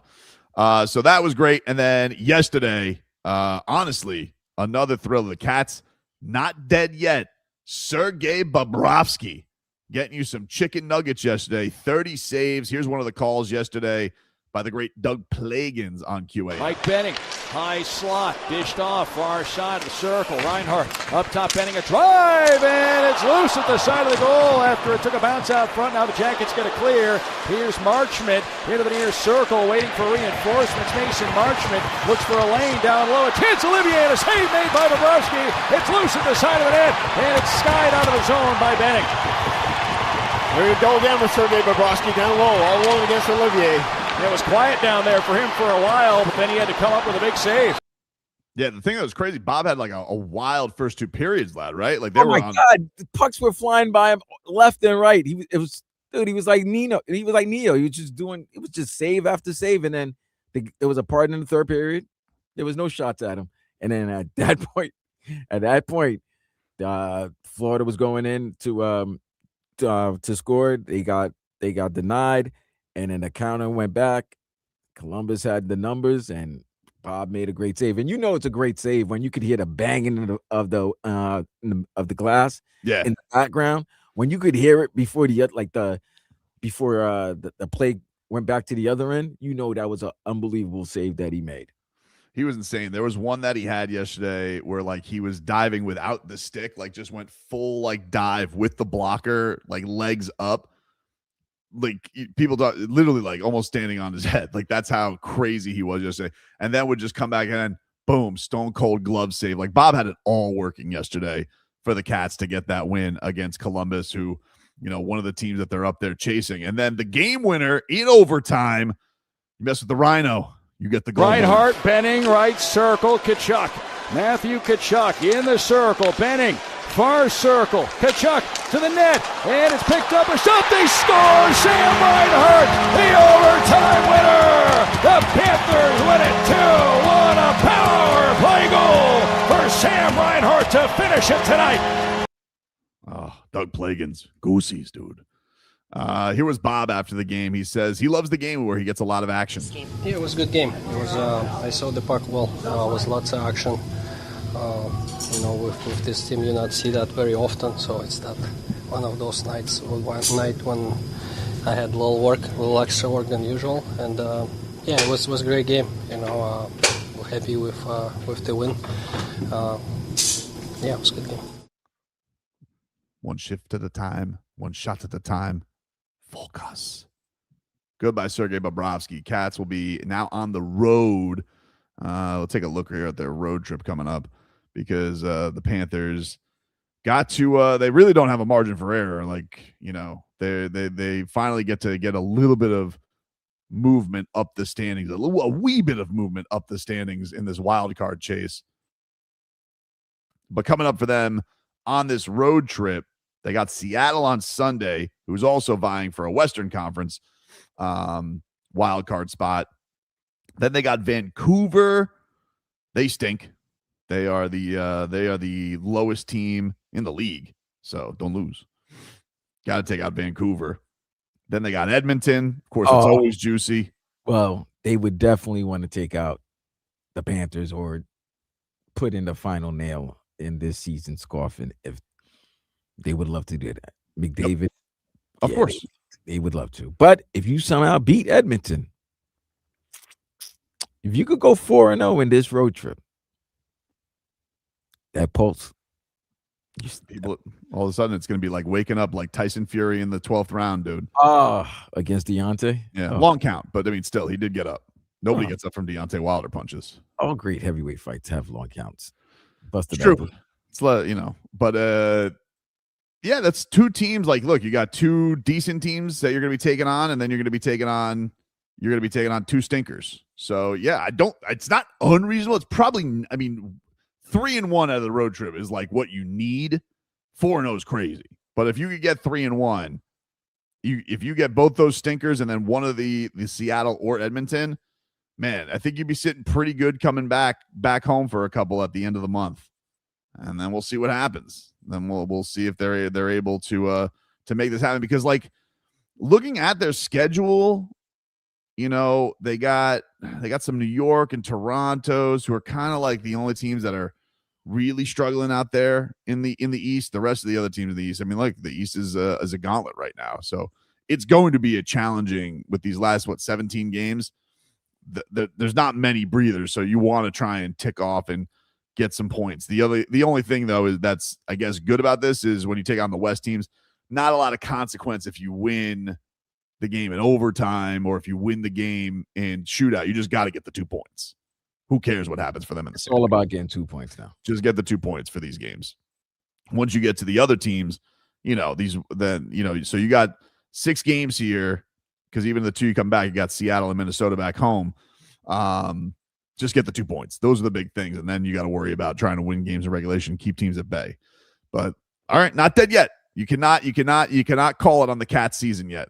All right. They are not dead yet. Cats got 9 lives, dude. All right. That's how it works. I don't know if you guys know superstition, but that's how it is for the back-to-back champs.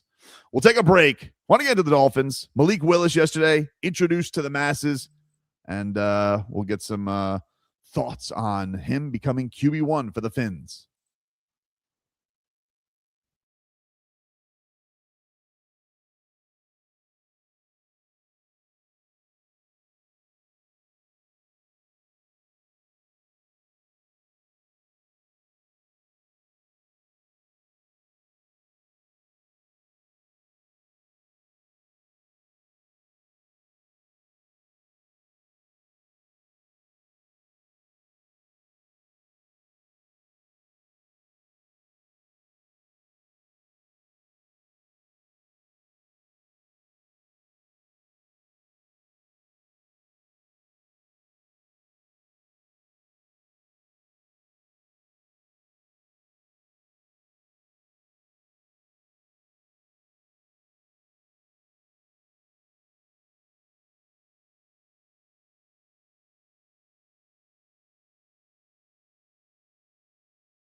Welcome back, everybody. It is Tobin and Leroy here with you on a Friday. Getting ready for the weekend ahead, an action-packed sports weekend. We had an action-packed day yesterday, and haven't even gotten to, really, the Miami Dolphins introducing their new QB. Malik Willis yesterday arrived in Miami Gardens at the facility and signed his new deal. Got to be welcomed in. Saw that he is going to be wearing number 2. Going to be keeping number 2 down here in the Aqua. Still wish they would go to the throwbacks, but I mean, beggars can't be choosers. I guess we'll see him on some rando games every now and then with them. I did kind of like the new jerseys last year. The whatever they call them, their version of the city edition when they wore those. I thought those were kind of cool looking.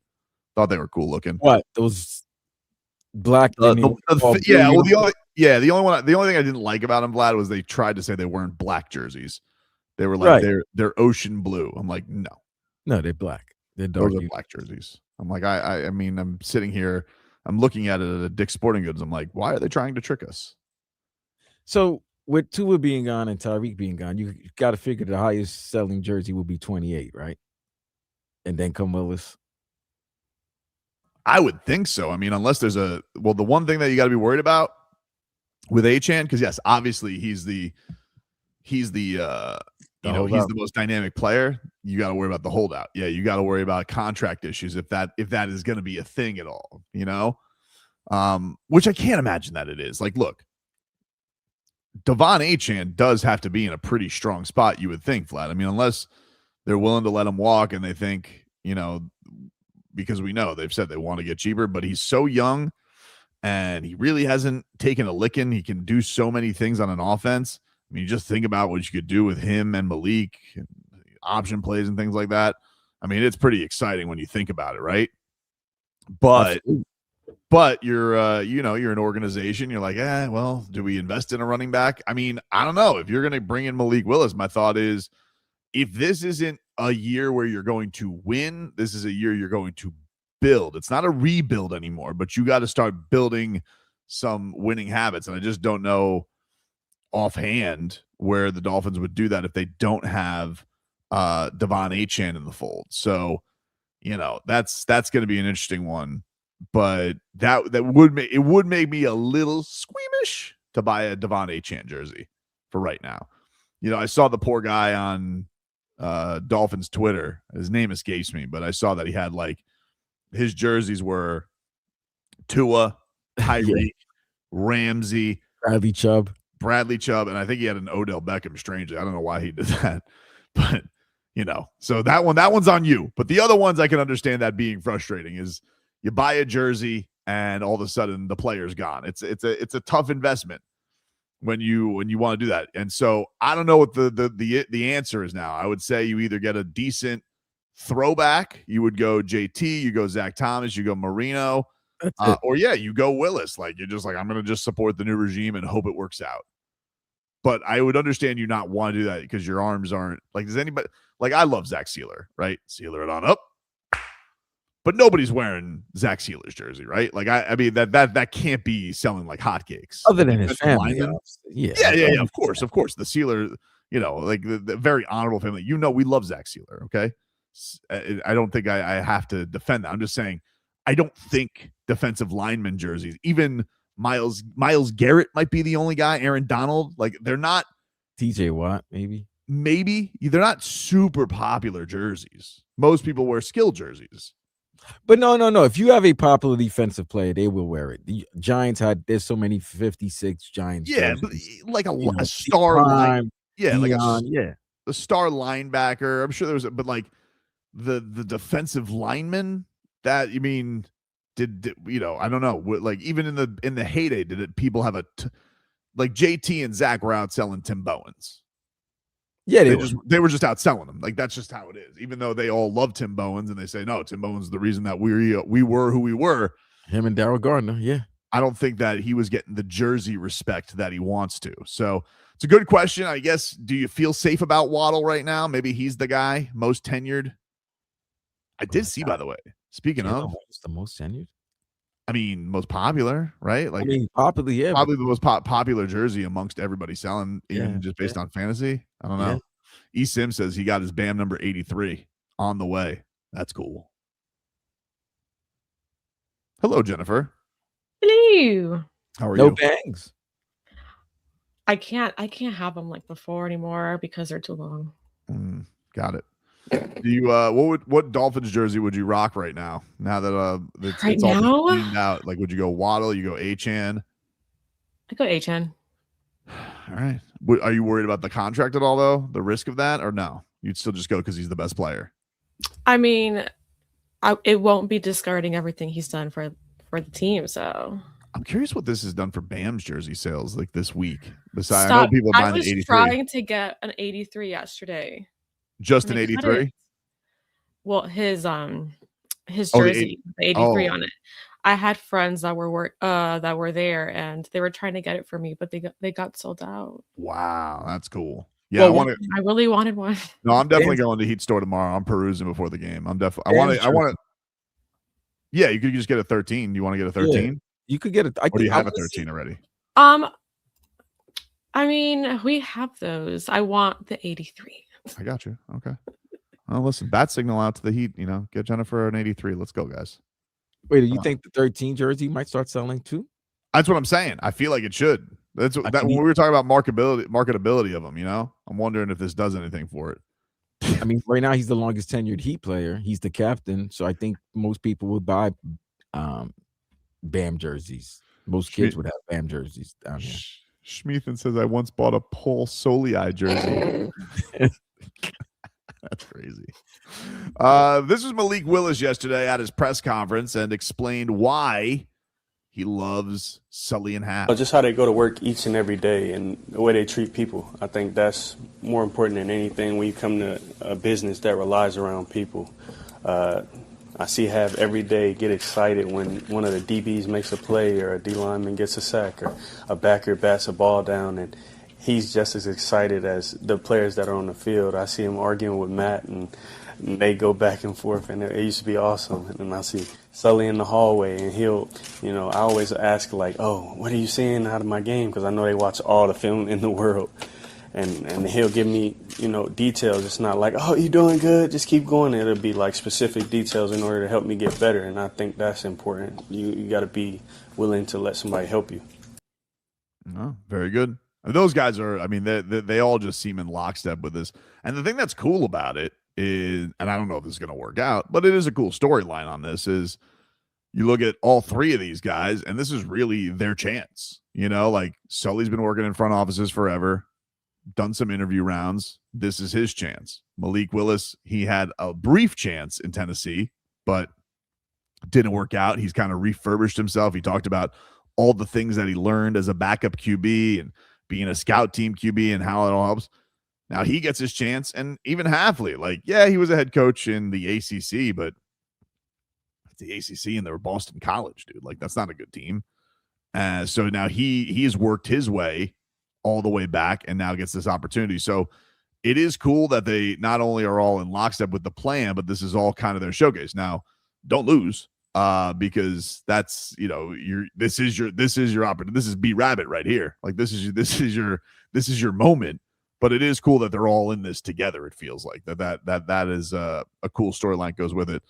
This is one of the funny moments of the presser when he was asked about his athleticism. How does your athleticism help you and the team? I think we'll see when that time comes. Malik, when they came. I'm sorry. I ain't mean to, really, honestly. That's just it's natural. I think it helps, though. Adorable. It is. What do you think? Of course it helps. I'm not gonna lie to you. It's one of the worst days of. I'm not worst days, but the South Florida media weren't up to their normal good self yesterday. It was like they were grasping to try to figure out something to ask him, because baby Dave know this is probably the only time they're gonna talk to him until maybe mini camp. Probably. So, but they had nothing. They would ask questions, and then their third question they would ask, they would start, oh yeah, by the way, this is so and so from whatever affiliation. It's like, why don't you say that the first time when you were asking a question? It was like they had nothing. They had nothing for him. He answered the questions very short, very concise. That's another thing I was loving. The fact that we have short, concise answers now, no more 2-minute answers from either quarterback or head coach. It's a different culture shock for everybody because normally it's just like, you know, if you ask Tua about his athleticism, he goes, I don't even know if it's there anymore. I don't know if I'm ever going to find it again. You know, I remember back this injury I had 4 years ago, and they always said I was never going to be the same, but I thought maybe I would be, but I probably, you know, like it's a different wavelength that Malik Willis is just at than Tua. He's not going to share anything he doesn't find necessary to share. It's a waste for him. Thank God for that. Thank God. You know, it's maybe not the best of material. I thought, but I agree with somebody who said, who is it? The Realist. He says it's quarterback talk, but it's genuine, which is how I felt. I'm like, yeah, he's being himself, but he's not an oversharer. Tua shares too much. And that's even like with the media loving honesty, of course. Like that's part of the game. You love when athletes will have things to say, but you know, it's like a lot of word vomit also. Like you're just repeating the same thing over and over again sometimes. That's what they were doing yesterday. They were doing that yesterday, man. They were repeating the same question. Some of them didn't even listen to the question that the previous reporter asked and asked the same exact question, just different words. It was paraphrased. It was just like, hey guys, if you don't have anything to ask them, just end this press conference. Let him go. This is what Malik had to say on the Achane Waddle tandem. I think it's awesome. I think they both might be faster than me, and that's a good thing. Hey, I ain't no beef. We ain't gonna start no beef early. Man, love that. He's got no thoughts on his awesome players. Just out here. No beef. No beef. We're not starting any races. Remember that? That was like a thing forever. It's like, oh, who is the fastest? Wait a minute. Never got the race. Because you guys were the greatest show on surf. Remember that? I do. It was fun. Had its run, Vlad. But they never raced. We never got to see. It was always Mostert and Achane and Cheetah and Waddle. And they're like, oh, yeah, we're going to race. And they never did. Never did it. Empty promise. This was interesting, though. I thought this was one of the interesting ones where he said, Schmeathan says, Malik has no beef. Tobin has no salad. Such a bastard. Hate salad. Such a stupid food. Anyway, CJ Daniels, who's in the draft, of course, former Miami Hurricane, had just a really great season with the Canes. Big time catches. The Notre Dame catch, ridiculous. But they played at Liberty together, and he was asked about the possibility if he'd give a little nudge to Sully about it. I'm always going to stand up for my guy. CJ is that dog. He got it in him, but that's out of my lane. All I could do is, CJ. But that's it. All right. Very brief. I'm so not used to this. That's crazy. He's got It's like so weird. I politely give you my opinion, but it's going to be short and we can move on, please. I got to go work out and I got to get ready for work. I have no time for this. It's a man of few words. I'm going to tell you something, J-Fig. So this was great. Vlad cut up the press conference yesterday, but I was thinking to myself, I was like, oh man, no more McDaniel press conferences. Like these, it's gonna be just bland. It's gonna be boring. Perfect. Perfect. That is the break that I need. I don't need to be staring at my Adobe Audition. No more Shakespeare. Yeah, dude. I'm ready. I'm ready for brief. That's what I'm ready for. We'll take a break. When we come back, we'll play a little mixed bag and go around the South Florida sports landscape and what we got. We're back after this.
Welcome back, everybody. Tobin and Leroy here with you on FM 104.3 WQAM. It is time for the mixed bag, ladies and gentlemen. It is time for the mixed bag and to go around and see what we got. Again, it's been a busy few days of sports here. We've had records broken. We got tournament play. We got the Cats back on a streak. We got the Heat. They're streaking. We got big games tomorrow. We got it all. It's all happening for us, baby.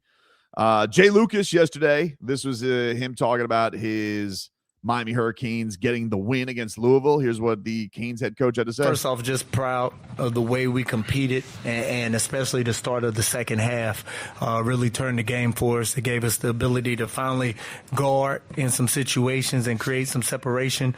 And then for some reason, we get bored and like to make the game interesting. And it's a credit really to Louisville and the way their team built, but also some of the stuff Coach Kelsey does is really good and hard to guard. So they were going to make a run. I think the thing that's going to be great about this, though, is, the Canes have been a little bit overlooked, even with their good record this year. You get into this tournament situation, your first game, a little bit squeaky cheeks. You need to come up with a clutch play. You start flowing out there in the way the second half plays. You feel yourself a little bit. And then all of a sudden it turns on a dime, but you're still able to pull out the big play. So hopefully that is something that they can carry with them once we get to the tournament, which we will find out. Malik Renew with a big game. Here's what he had to say to ESPN afterwards. Malik, just 5 days ago, you lost a close one to Louisville at home. You come back and win today. What did it take in the end? Toughness. I mean, last time we played them, we got out to a bad start. They went up by 10, and we had to fight our way. This time we were in the game the whole time, and we just kept chipping at the score, constantly defense and stops and everything we could do to get the win. Every time I heard your head coach in the huddle, he was preaching violence and physicality. We felt it from the sideline. What did it feel like on the floor out there in this battle? Yeah, I had a couple weak drives going down, playing off one, but just steady drives, playing off two, showing the ball, and then going through contact every time we get close to the rim. A total team effort for you guys today, including True Washington, another transfer coming in this year. He had 17 off the bench. What was his contribution? I mean, True is huge. I mean, he's an X factor for us. He gets on the ball. He's playing great defense throughout the whole season, and then he's excellent on offensively with his three-pointers and then driving the rim. You get Virginia tomorrow. First thoughts heading to the semifinals? They're a tough team. We got to keep going steadily, constantly keep going, and just believe in our defense. And we're going to win the game on the defensive side, so we got to continue to play defense. Congrats, Malik. Yes, ma'am. Thanks, guys. There you go, Malik Renew after his Canes advance, 7 o'clock tonight. You'll hear Joe Z here, and we'll keep rooting on our Canes as they go. The Panthers win yesterday. Paul Maurice, haven't heard from him yet today. This is what he had to say about the win. And his goalie starting to find a flow all of a sudden. Sergei got us to the third period. There's no doubt about that. He was the difference maker, and that's that would be the only story then. And then, some of maybe the pressure that the other team's under. Right, this is a critical game for them, and it's still only 1-0, and they've had a bunch of great chances, and then you tie the game, right, and that shifts the pressure back. They started to play a little more simply, and I know I say that a lot, but as soon as you play a little more simply, you play a little faster, so we got a little more offensive zone time, and then every shot to the net. Once you get to the 10-minute mark, every shot to the net can be the difference, and the game tightens up. The past two starts for Sergei since the trade deadline, he's looked like vintage Bob. Just what's it been like being able to see that the past week, especially with the uncertainty that he did have going before leading up to that? I would say that would be expected from him, his ability to mentally handle those things. Been a bit of a rotation the last 4, so we just got an unusual schedule now, right? We were 2 games in 6 days. We haven't had that since Christmas, it feels like, with our team. So those guys can get rested. The guys who've carried big minutes this year, all of their minutes are down right now, just kind of by design, just because we've got to run 4 lines, and Sergei looked sharp, looked fresh. Yeah, he looked good. I'm so glad he didn't get traded. My God. Whew, that would have been a wreck. Honestly, how do we move on after that? Oh, imagine if he was an Oiler right now. I don't know what to do with myself. Yeesh. I'm so happy for you, Tobin, right now. Thanks, like your worlds, all your sports worlds were just separating. It was about to rip you apart. Mm-hmm. And somehow they've converged to come together in unison. They fuse together. Your Heat are on a 7-game winning streak. second hottest team in the league, behind Atlanta. For some reason, has 8 games. Atlanta's killing it. They're messing up this Magic City promotion at the. Oh my God! It's all Luke Cornett's fault. Definitely, he's gonna get it. Bam, give it to him in 2 weeks, and then the Panthers. They bring back Bob. Bob's not traded. Bob stays, and he's been playing some of the best hockey so far this year. It's almost similar to Sandy last year when Sandy realized he wasn't getting traded by the trading, and all of a sudden after the trading deadline, Sandy was one of the best pitchers in the majors. So hopefully they still have a pulse. Maybe they can do some damage. Hopefully. Heart of a champion. We'll see if it happens. Sam Bennett, I should give him a shout out too, because he's been cooking. He's been absolutely awesome. And Tkachuk's look really good too. Tkachuk is, starting to look like a guy who's finding his way with the team. It may be too late. It's going to take probably help, miracle, insanely hot hockey, but they've been there before. The first run, they had to squeak in to make this all happen. So it's not unfamiliar territory to Sergei Bobrovsky or any of these cats. So we'll follow it this weekend. Meanwhile, the Miami Heat, of course, still basking in the great performance from Bam Adebayo, Erik Spoelstra. His pregame press conference was art. This is what he had to say to all the purists out there. So I've seen, people, say, you've got to be a purist. I'm a Darwinist in this league. Really, you can do anything you want in this game. You can approach it however you want. If we get criticized for what we do, it was probably irony in these two organizations. There's nothing wrong with what they're doing. If you can, tank and get a great draft pick, I don't care. Like, you can do anything you want in this league. You can approach it however you want. We don't do that.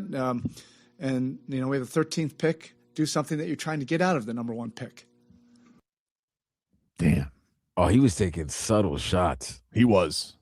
And the thing, there are actually things that, like, I know he says you could do whatever you want, but there are things that really drive him insane, because he has been doing this thing now, Vlad, for like 3 weeks, where if a player on the other team is like calling for a whiny review, he's been doing the fake review back at them. So Spo has been, he does not lashing out. He's lashing out. No, he doesn't like wasting time. Well, he doesn't like the challenge. I mean, he never liked the challenge. This is why we were shocked this year that he was challenging at every opportunity that he can get, and he was successful. Yeah, no, he has a good record at it, and I think it's funny. He's now gone into the mode where he's. I remember asking about him this year, and he said, sometimes I do it to wake up the refs. And if you ever seen like these sideline videos of Spo, he doesn't curse at the refs, but he's like, we've seen him yell at them, concentrate. Like, who tells that to somebody? Children. Yes, you tell that to children. That's great, Vlad. That is what a teacher tells a child, and he is treating them like children, but you can't really give him a technical foul, because technical foul for what? He told me to concentrate. That would be crazy. You can't do that. It's impossible. And this is why this guy never gets fined. He's only been ejected, I believe, 1 time in his career at the end of a double overtime game. I don't know how he's able to do that, because he to get ejected. It was a great time. I think Ron Rothstein had to hold him back. It was great, but he never gets ejected. I don't know how he does what he does, because he really, really dislikes these people. Like, he was so mad. And I think this was another thing. The officials in the Bam game were also part of the reason why he started going to his back, because he was annoyed. He was annoyed about travel calls. He's like, come on. He called them buzzkills after it happened. He goes, because somebody asked a question about, he's like a non-Bam question. He goes, oh, you guys sound like the officials here today. What a bunch of buzzkills. I was like, what? Like, it's not egregious vocabulary to use at officials, but he's like, I got a thesaurus for your ass that'll just make you feel small about yourself. And the referees can't do anything about it. What, you're going to eject me for telling you to concentrate? Oh, okay. Somebody's in their feelings. Can't do it. Speaking of somebody who may be in their feelings because he's not a Cardinal anymore. Oh, Kyler Murray. He says he's out of Arizona in Minnesota, but he is excited. Here's what he had to say. I want to thank God. I want to thank the Wilt family. I want to thank Rob. I want to thank Coach O'Connell for giving me this great opportunity. I'm super excited, and I can't wait to touch the field as a Minnesota Viking. It's a great day for me and my family. And again, I want to say I cannot wait to be touch that field and be a Minnesota Viking. All right, there you go. So the QB is there anybody that's Pretty left? Pretty It's much. settled. The only thing that's left is you know who, ayahuasca pants. Oh yeah. Who would they even go with if they didn't get him? Well, Garoppolo? I don't know. No, I think they're down to go with Mason Rudolph and oh my god, who was the quarterback? Will Howard. Then they were ready to go that. Don't forget Kirk Cousins still available. I don't know what Kirk is doing. Apparently, he's going to go to Vegas and maybe be the mentor to Mendoza, but because you would have thought his name would have been one of the first to be picked up and signed by a team, but I don't know what the word he's giving to to other teams because I'm shocked that he wasn't signed. Well, yeah, that was the weird thing, right? Like he said that it was expected he was going to sign with Arizona, and then they said something happened, and I don't know if it was a physical because he's had a lot of injury problems, or if he just wanted too much money. I don't know. Because it's weird because apparently Arizona wanted Malik, but they weren't able to offer. They weren't willing or able to offer him the contract that the Dolphins did. So Malik went to Miami. Two was signed to Atlanta. Was quick. Yeah, that was instant. That was quick. So that's the quarterback competition there. Indy signed Daniel Jones to that 2-year 88 that can be $100 million, and they said he's going to be ready by the start of the season. So you figure if you give a guy that contract, that's because you think he'll be ready by the start of the season. Yeah, so I don't know, man. I didn't know either because that was a nasty injury. And in Minnesota, they put, they waited. They said they were going to wait till Wednesday, the official day of the NFL season, to talk to Kyler, and that's how Kyler is now Minnesota Vikings. So the only opening is Pittsburgh and Arizona low key, but I think they're gonna go with Jacoby Brissett with Gardner Minshew as your backup. I wonder if Cleveland moves on from one of their 3 QBs. Obviously, it seems like it's a Deshaun Watson Shador. So does Dylan Gabriel shake loose? Maybe somebody like gives a late rounder for him. Maybe Atlanta. Didn't they use a 3rd rounder for him? No, I think they probably give him a 6th rounder or a 7th rounder. No. But but his pick was a 3rd rounder, right? Wasn't he picked in the 3rd round? He was a 4th round, maybe 3rd. Yeah, maybe 3rd or 4th. I know he was a pick, maybe a round higher than Shador. He was either 3rd or 4th, but yeah, 3rd round. 3rd round, yeah. Man. All right. Well, that's where we're at with the mediocre QB cycle right now. We'll see if anybody can be the next Sam Darnold. Yeah, NFL musical chairs. The NFL quarterback musical chairs has all been filled, and there's one chair left, and it's Aaron Rodgers' chair if he wants. It's an annoying, pondering chair that's just going to take forever to pick. I got to give Leroy credit when he's right. Yeah, he was right. Scrub this from the podcast, though, Jennifer. That he was right. No, I'm gonna send it to him right now. No, we'll give him credit when he's not here. Yeah, we're not. We'll take a break. Get you caught up with your headlines. Our final hour coming on up. Oh, guys points out Anthony Richardson. Yeah, I haven't heard anything on him. Well, you got to trade for him, right? I don't think he's a free agent. I don't think he was released. I think he has permission to look for a trade, and he's a number 4 pick. Like, I think he makes a lot of money. Nobody wants Anthony Richardson. Nah, he's like a gigantic. He's gigantic, but he's made of porcelain. It's crazy. Wild. All right, we'll take a break. Get you caught up with your headlines. More to come. We're back after this.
All right, welcome back, everybody.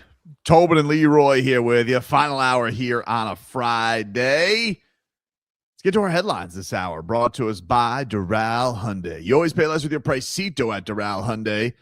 Visit us at Doral Hyundai or DoralHyundai.com. As your Miami Heat, they win yesterday. I'm sure you've all seen by now. It's after lunch, but they win. They beat the Milwaukee Bucks yesterday, 112-105. Giannis, boo-hooing all of a sudden. Heat culture. Yeah, all right, dude. Too late. Damage is done. I don't know what to tell you. You made your bed. You lie in it. That's how it is. Not interested. Moving on, sir. Don't want him. I'm not gonna say never wanted him because I did want him, but do I want him anymore? No, Jennifer. I'm done with that song and dance. No, thank you. Okay. As of right now. No.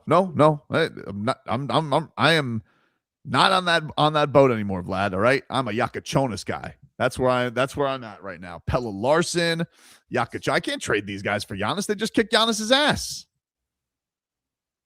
What kind of logic is that? Pelle Larsson, man. I mean, this guy, he is so good. I am smitten with Pelle Larsson. This guy is incredible. I will say though, I am very interested in tomorrow's matchup because Orlando has had Miami's number. I'm particularly interested because Wendell Carter Jr., like every time he goes up against Bam, I feel like he always gets like a late rebound. Now, the last time these teams matched up, I don't believe Spo was playing Kalel that much. He did earlier in the season. They still got the better of it. But I think this time around, he'll obviously get those opportunities. The team is huge.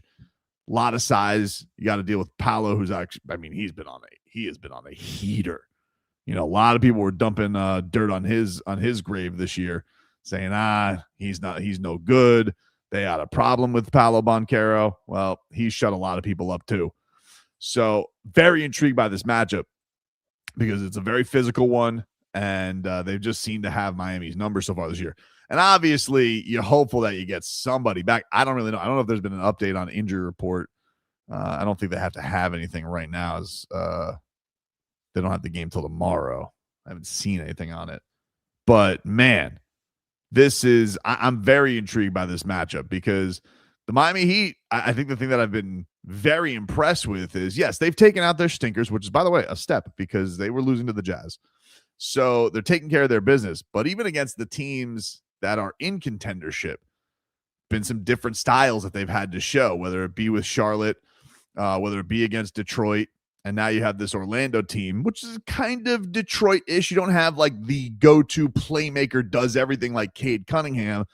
Paolo Banchero is more like going to try and bring brute force to the rim and make things happen. Desmond Bane's been very good for them. We know that Jalen Suggs is, tenacious on defense. So I think this is an interesting matchup for Miami, just to kind of show, like, yeah, because Pelle Larsson was mentioning this after the game yesterday to Jeremy Taché in the winner's circle. They talked about that the Bucks game was a payback game, and now they're kind of looking at this one as to show that they're a different team.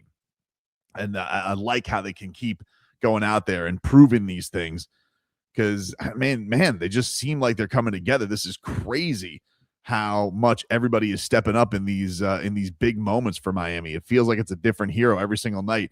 Somebody tweeted out a bunch of the accomplishments, and you think about, just the run Miami's been on in this win streak alone is that we've had, that crazy ass Kalel Ware game where he had a gazillion blocks and steals. We had Tyler Hero becoming player of the week.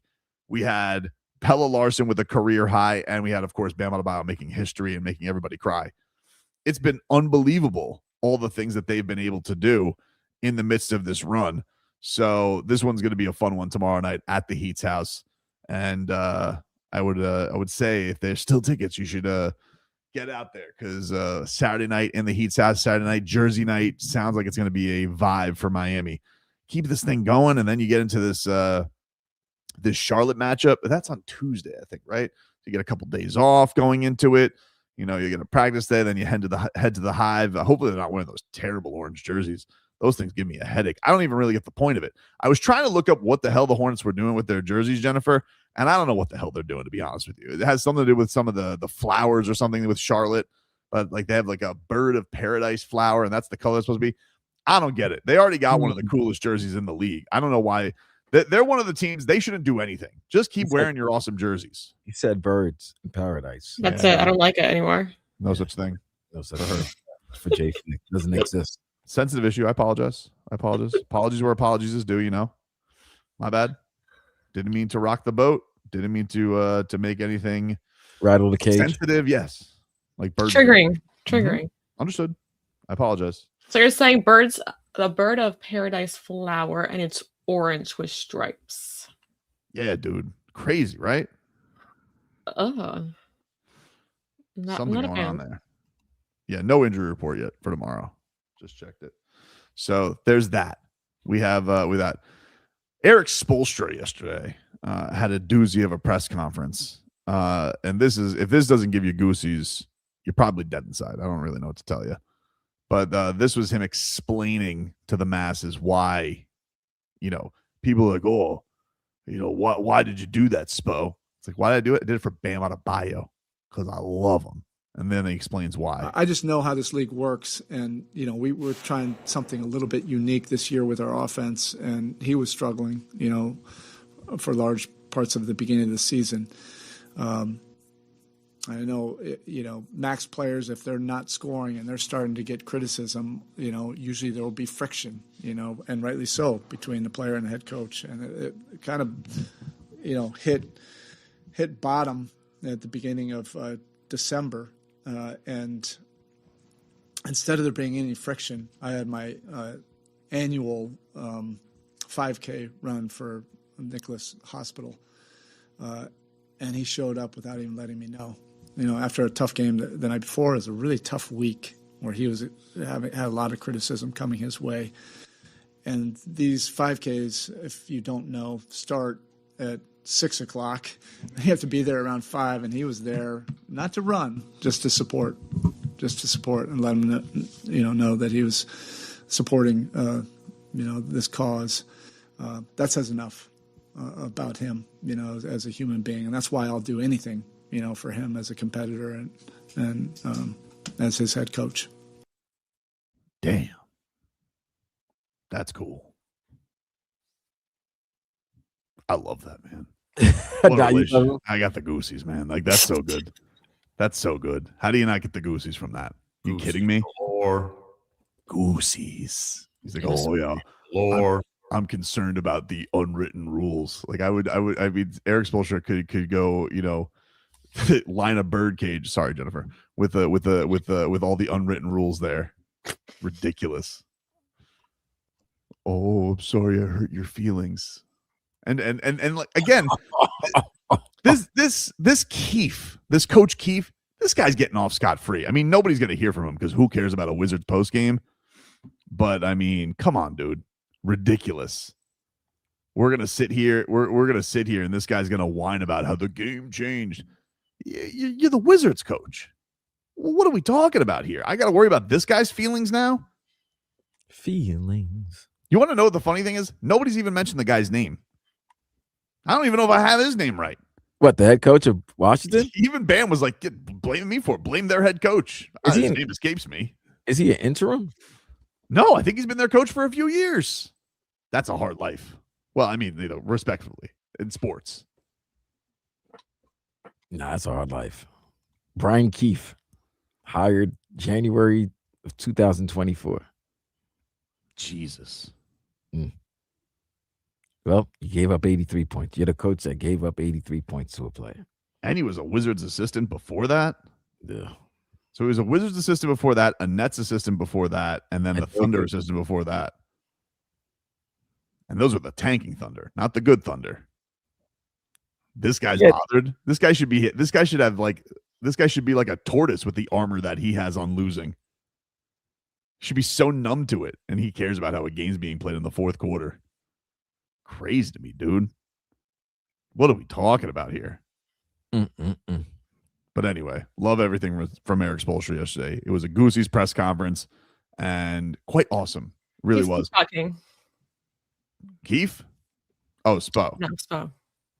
It was crazy. I'm really jealous right now. I just got a text from my wife. She is on a field trip right now, and these Florida kids get to go to a kangaroo zoo. What the hell is this? I never got to go to a field trip like that. They have a lot of better field trips nowadays than they did before. Where ridiculous. is that? Evolution, duh. What, they supposed to run this? They supposed to take the kids now to the same dumb old places that we went to? Yeah. Like I felt like we looked at like a recycling factory when I was a kid. Yeah, we didn't go anywhere cool when I was a kid. Well, there probably weren't cool things for you to go to when you were a kid. Kangaroo farm? What that? First of all, how is that educational? And second of all, why wasn't I offered to be a chaperone? I want to go see some kangaroos. Wow, imagine she never told you about this when they were looking for chaperones. It's just this is not fair. She's getting to hang out with these kangaroos today, and this is what are these kids learning? That's what I want to know. They're learning about kangaroos. Never had anything that cool when I was a kid. A kangaroo field trip? What? Okay. Yeah, I think I went before to like Miami Aquarium, the zoo. See the green water. Yeah. Where else did I went to a courthouse once.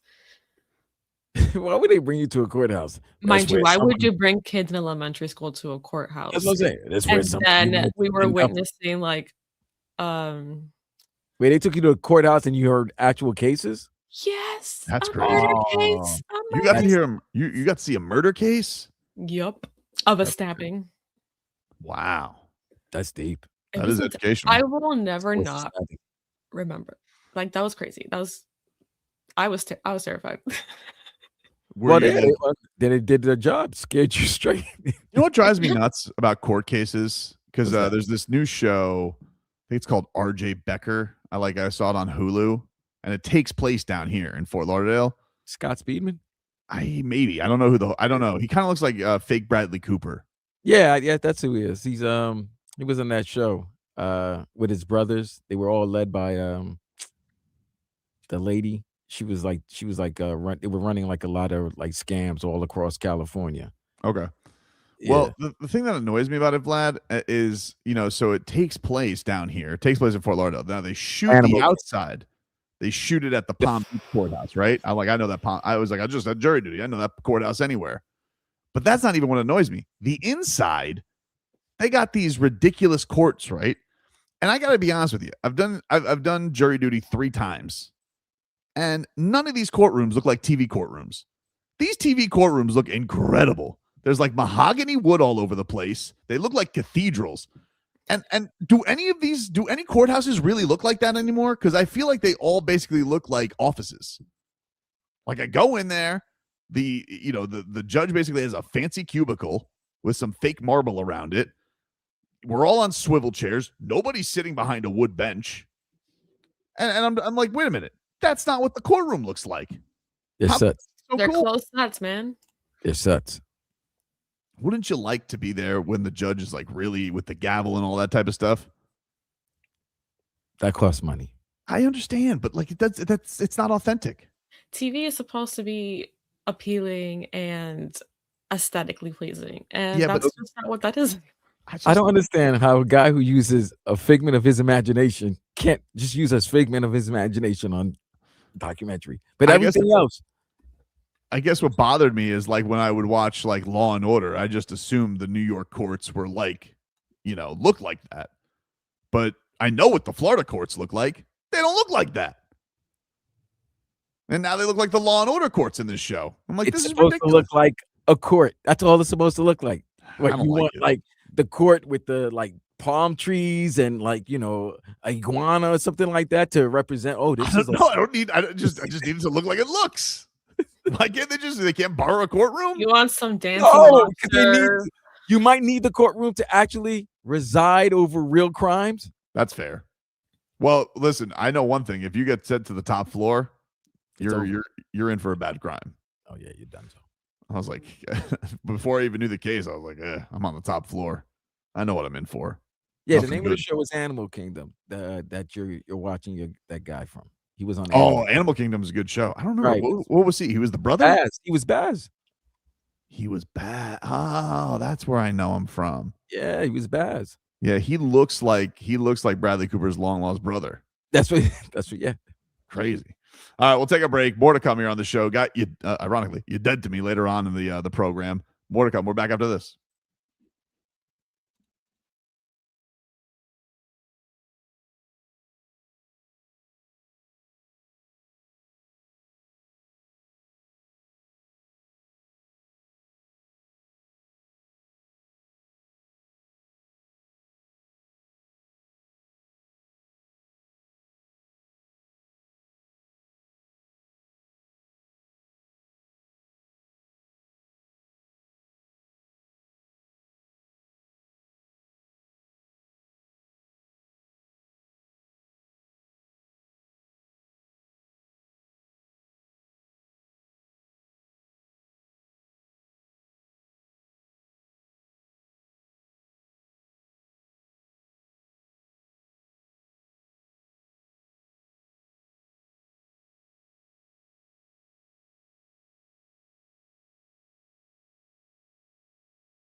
All right, welcome back. Tobin and Leroy here with you on FM 104.3 WQAM. World Baseball Classic is going on, ladies and gentlemen, all right? You got Korea, Dominican Republic tonight, 6:30, LoanDepot Park. And also, as this is all going on, we got a little tip for everybody. As the World Baseball Classic is underway and the Dominican Republic team playing quite well, the word is that Juan Soto is coming to meet fans in Miami and that the Celsius bus might be involved. You can see Vlad right there. He's got that peach mango flavor. And you guys, we love the Celsius on this program. But if you guys see the Celsius bus, you guys should text 305-567-0560. And there'll be more details throughout the day. But if you see that, you want some info on meeting Juan Soto, you see the Celsius bus, text 305-567-0560. And you will be sitting pretty in a good spot. So there is a cool thing going on for all our baseball fans out there. And then Saturday, you got Puerto Rico and Italy at 3:00. And you guys can check that out on Fox Sports 1. That's in Houston. USA Canada, as you mentioned, is tonight at 8:00. And then you got Venezuela and Japan from LoanDepot tomorrow at 9 p.m. Give you a little 15 minutes of heat here, brought to us by our friends over at Doral Kia. Always pay less with your price. Cito at Doral Kia. Visit them at Doral Kia or DoralKia.com. Just got handed a word from the Heat, letting us know that at 1:30 coming up. Oh, excuse me. I'm sorry. I apologize. That they are going to be, if you guys want to check this out, the Bam Adebayo 83-point game, you guys can catch it, a rebroadcast on WPLG 8:00 on Sunday. You'll be able to watch it. So if you guys want to check that out, Local 10, WPLG 8:00, you guys can rewatch the Bam Adebayo 83-point game in its entirety on WPLG. So check that on out. I respect that, Petty. I respect that, Petty. Because Knicks Warriors on NBC. So yeah. Well, listen, flipping through the channels, and it's a stinker. I respect it. It's a stinker, Vlad. You might as well. I mean, listen, you guys should handle business. What are you taking on? Quit and Post? Pods? Quit and Post. I forgot. Yeah. Pods, Quit and Post, Moses Moody. Was it DeAndre Melton or something like that? Yeah.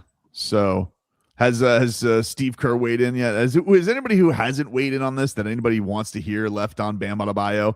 Because no.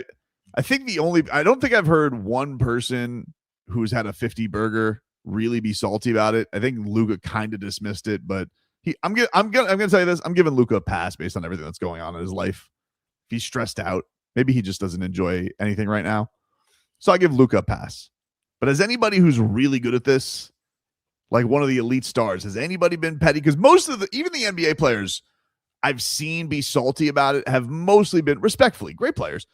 Because everybody makes the NBA more than I'll ever do. But most of the guys who I've seen be salty about it, role guys, no stars. I don't think I've seen a lot of stars hate on it. I don't think I've seen stars either. Yeah. Listen, I did see a video yesterday of the Lakers game when they announced that Bam had surpassed Kobe and everybody was just booing. Yeah, well, I can understand. I'm not even mad at that. I understand the Lakers fan being salty about it. Now, I don't know. It's interesting because I don't like Kobe has such a crazy following. You know, it's almost like beyond the basketball player, and especially since he's passed. But I don't think I've ever been upset that somebody like passed a favorite player of mine's record. But then I was like, has that ever really happened? The only time I could really relate to it was Giancarlo Stanton in his MVP season. He could have, like Aaron Judge, he was kind of in that, could have gotten 62. I think he finished with 59 that season. And there was some talk. He thought that if he got to 62, he'd have the legitimate record. And, you know, I'm a steroid era guy. I didn't think that he would have the legitimate record because I'm like, nah, Barry Bonds still has the record. Like, that's just how it would be. And that's for a guy that I liked, I rooted for, and played for my favorite team. But I understand why people got into this whole thing of no, 61 still the record. And mind you, I don't know if you remember this, Jennifer. I don't know how much of a baseball head you are, but that was a big thing back in the day with Roger Maris. Roger Maris went through some Bam Adebayo stuff, and that was with his own fans and the writers, because there was this whole thing about who's going to pass Babe Ruth, him or Mickey Mantle. And Mickey Mantle was a lifetime Yankee, and they wanted him to break the record. He gets hurt on their home run chase, and Maris doesn't get it until after a certain point when they added games. They added, what did they add? Like 8 games, I think, that season. Yeah, it was 154 to 162. Yeah, so he got an extra 8 games, and then they put this whole thing on him for the longest time. Asterisk. It's not the real record. And that was with his own fan base. That was like, oh, I don't know. Can he pass the great Babe Ruth? But I don't know. Like, I don't think I'd feel any type of animosity with that type of stuff. It's like, oh, if a record gets broken, it's broken. It's broken. Like the fan base. Like, what does it mean to me that it doesn't mean that Kobe's still not up there? That's right. That was like his record. Kobe's greatness, if anything, this probably reminds a lot of people of his greatness. Correct. It doesn't take away from anything, and it doesn't make him any less. No one's diminishing him, for what he's done. So, what is if tomorrow Luka Doncic can go out there and he can get 84 points, unless it's against the Miami Heat, I don't really care. The only time I don't want him to do it is next Thursday when they play the Heat. But I'm not going to be sitting here rooting against Luka Doncic or grading. No. Oh, did he get 85 the ethical way? Oh, no. Right. Okay. Well, guess what? Bam's game was still awesome too. But I'm not doing this. The loser thing to do is being like, oh, it's real. That Anthony Slater, that was the lamest thing. Oh, it was really a 66-point game in my regard. Oh, I'm sorry. I didn't realize you were you sound ridiculous, sir. What is this? Ice skating? You get to have subjective amounts on the points? No, dude. This isn't ice skating. This isn't gymnastics. This isn't boxing where there's even a 10-9 must. No, the points are the points. That's it. So what are we doing? It's crazy to me. So I don't know. By the way, PSA, and I'm only bringing this up because it matches one of the players that we follow. But are you guys familiar with Travis Etienne Jr.? Yes. Yes. Now on the Saints. Yes. Well, he's not Travis Etienne anymore. Wait, what? He has changed his name. Well, he's not changing his name. He's correcting us. Oh, wait. Is it Etienne? Or is he Etienne? I'm gonna let him speak for himself, Vlad, and we can just deal with it how we deal with it. So growing up, it's Travis Achane. So it'd be like Achane. And that's how you always said Travis Achane. But when I went to college, I kept telling them my name like every day. And like after like 4 weeks, they just couldn't get it. So I'm like, man, it's Etienne. Like how you see it is how you say it. So that's how that became. And it kind of took off because it was easy for the pronouncers to say it. I didn't have to just tell them. I didn't have to correct them every day to say my name.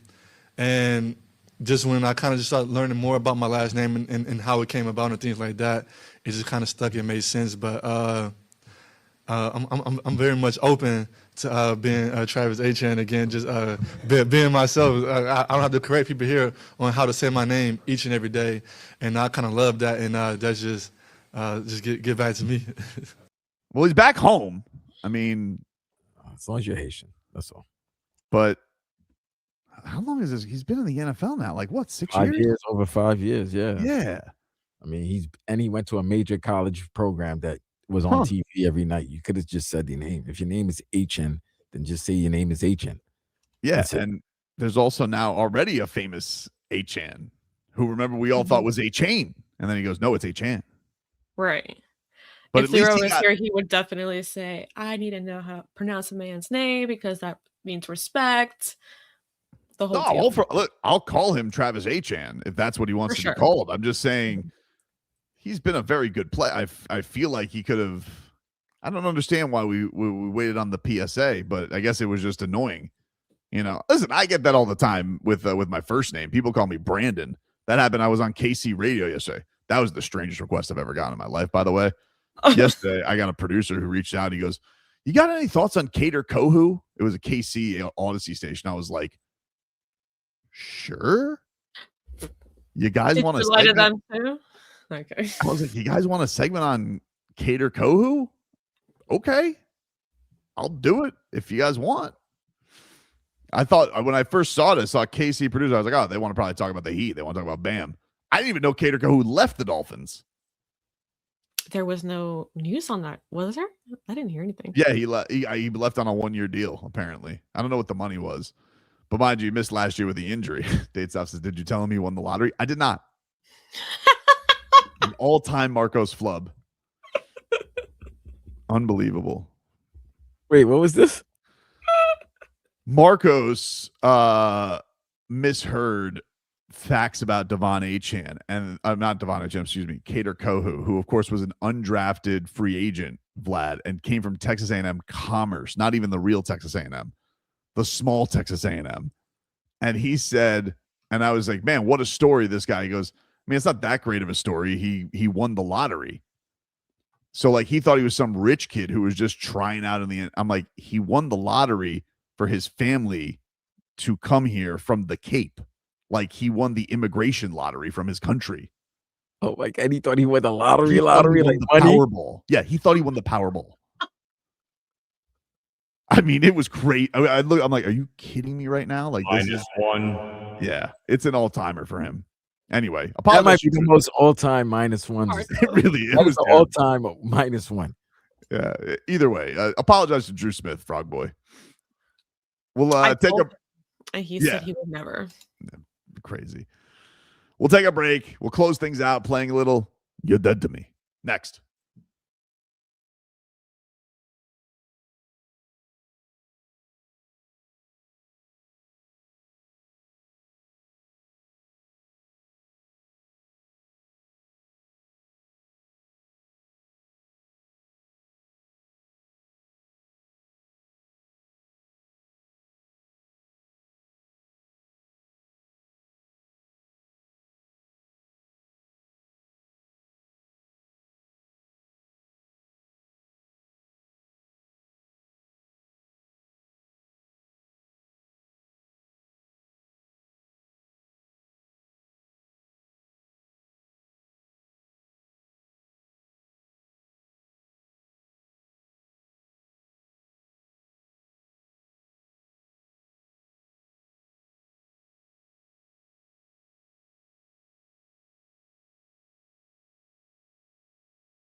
All right. Let's bury some people. You're dead to me. Close out this weekend show here. If you missed any of it, you can go back and watch it on YouTube and Twitch. The channel 104.3 WQAM on YouTube. Miami 104.3 WQAM on Twitch. A bunch of people I don't recognize, by the way. I keep getting emails of people who have control of our channel. I'm like, who are these people? Yeah, I know. Who are they? I don't know. I don't know them. Pretty sure corporate. Well, you just get to willy-nilly. Like, I don't know these guys. They don't even come across to the vending machine. They tell us nothing, so I don't know what to tell you. All right. Well, what can I do? Just a simple man just trying to run a YouTube channel over here. Too much going on. Pretty much. Anyway. Who's dead to me? I mean, like, there's so many people that could be dead to me this week. So many. To be honest with you. So many haters have exposed themselves. Yeah, I mean, the one that bothered me most was Sam Amick, because he wrote that article about, I didn't even want to watch. Then don't write about it, dude. Like, fine. You know what? I'm not even saying you gotta like it. That's cool. But to sit here and be like, you shield your eyes like Luke Cornett at a Magic City night because you're so offended by it. Don't.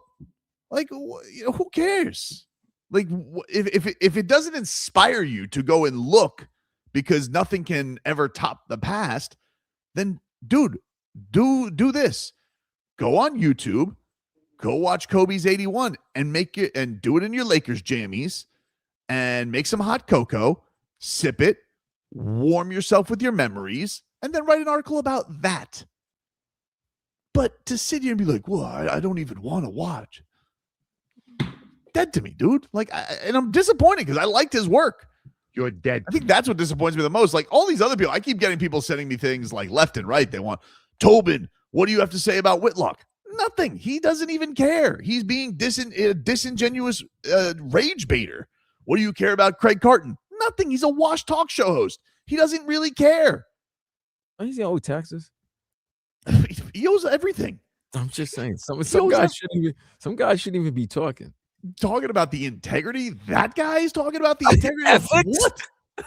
Him? It says a lot about who they are. What are we talking about? Like, why do I have to? I don't have to respond to every person about this, but there are people who are like, I respect that guy's work. That kind of bums me out. And some people have surprised me. Like, I'm probably going to hate this guy's opinion. I'm like, oh no, he's cool with it. And I think that's the normal behavior. And so, anybody who's trying to ruin Bam's moment, disingenuous or just being a weirdo, dead to me. You don't like sports and you need to get your head examined. I got to be honest with you. Dead to me. Jennifer? You're dead to you. So aside from these Bam haters and record haters in general, American Idol is dead to me. Really? Yes. For lying, for their deception. Be honest, Bosh. They weren't honest with a fellow favorite of mine, Kelly Clarkson. Oh, I heard about this. Yep. They lied to her about her prize when she won American Idol. She was supposed to win $1 million and a car. And let me tell you something. They did not do that. They told her, actually, it's $1 million worth of an investment in you. Jeez. Which is ridiculous. And they never gave her a car, which she was really hoping for, because she couldn't afford fixing her car at the time. She had a fender bender and she didn't have the money for the deductible. Jeez. Correct. There's no way that Price is Right can give her a new car away once a week and that the American Idol couldn't give her a car. It's ridiculous. And she was fantastic. And then the worst part about all of this is that the next year, Clay Aiken didn't even win American Idol, and they gave him a car. And who else? His mother a car. How does the mom get a car? How does that make any sense? Who won that year? Was that Ruben Studdard who won that year? I don't remember. I don't know. all I care about is Kelly Clarkson because she's talented and deserves that stuff. Didn't it become a point at American Idol that people realized like the contract sucked, and so you had a lot of people start bowing out of American Idol once they got their exposure? A lot of those contracts don't mean nothing, actually. A lot of people that have won these shows barely get success because of these shows. Which is crazy, though, because Kelly Clarkson really did bloom after all of that, obviously, because how could you deny her talent? She's great. She did the movies. She's done so many records.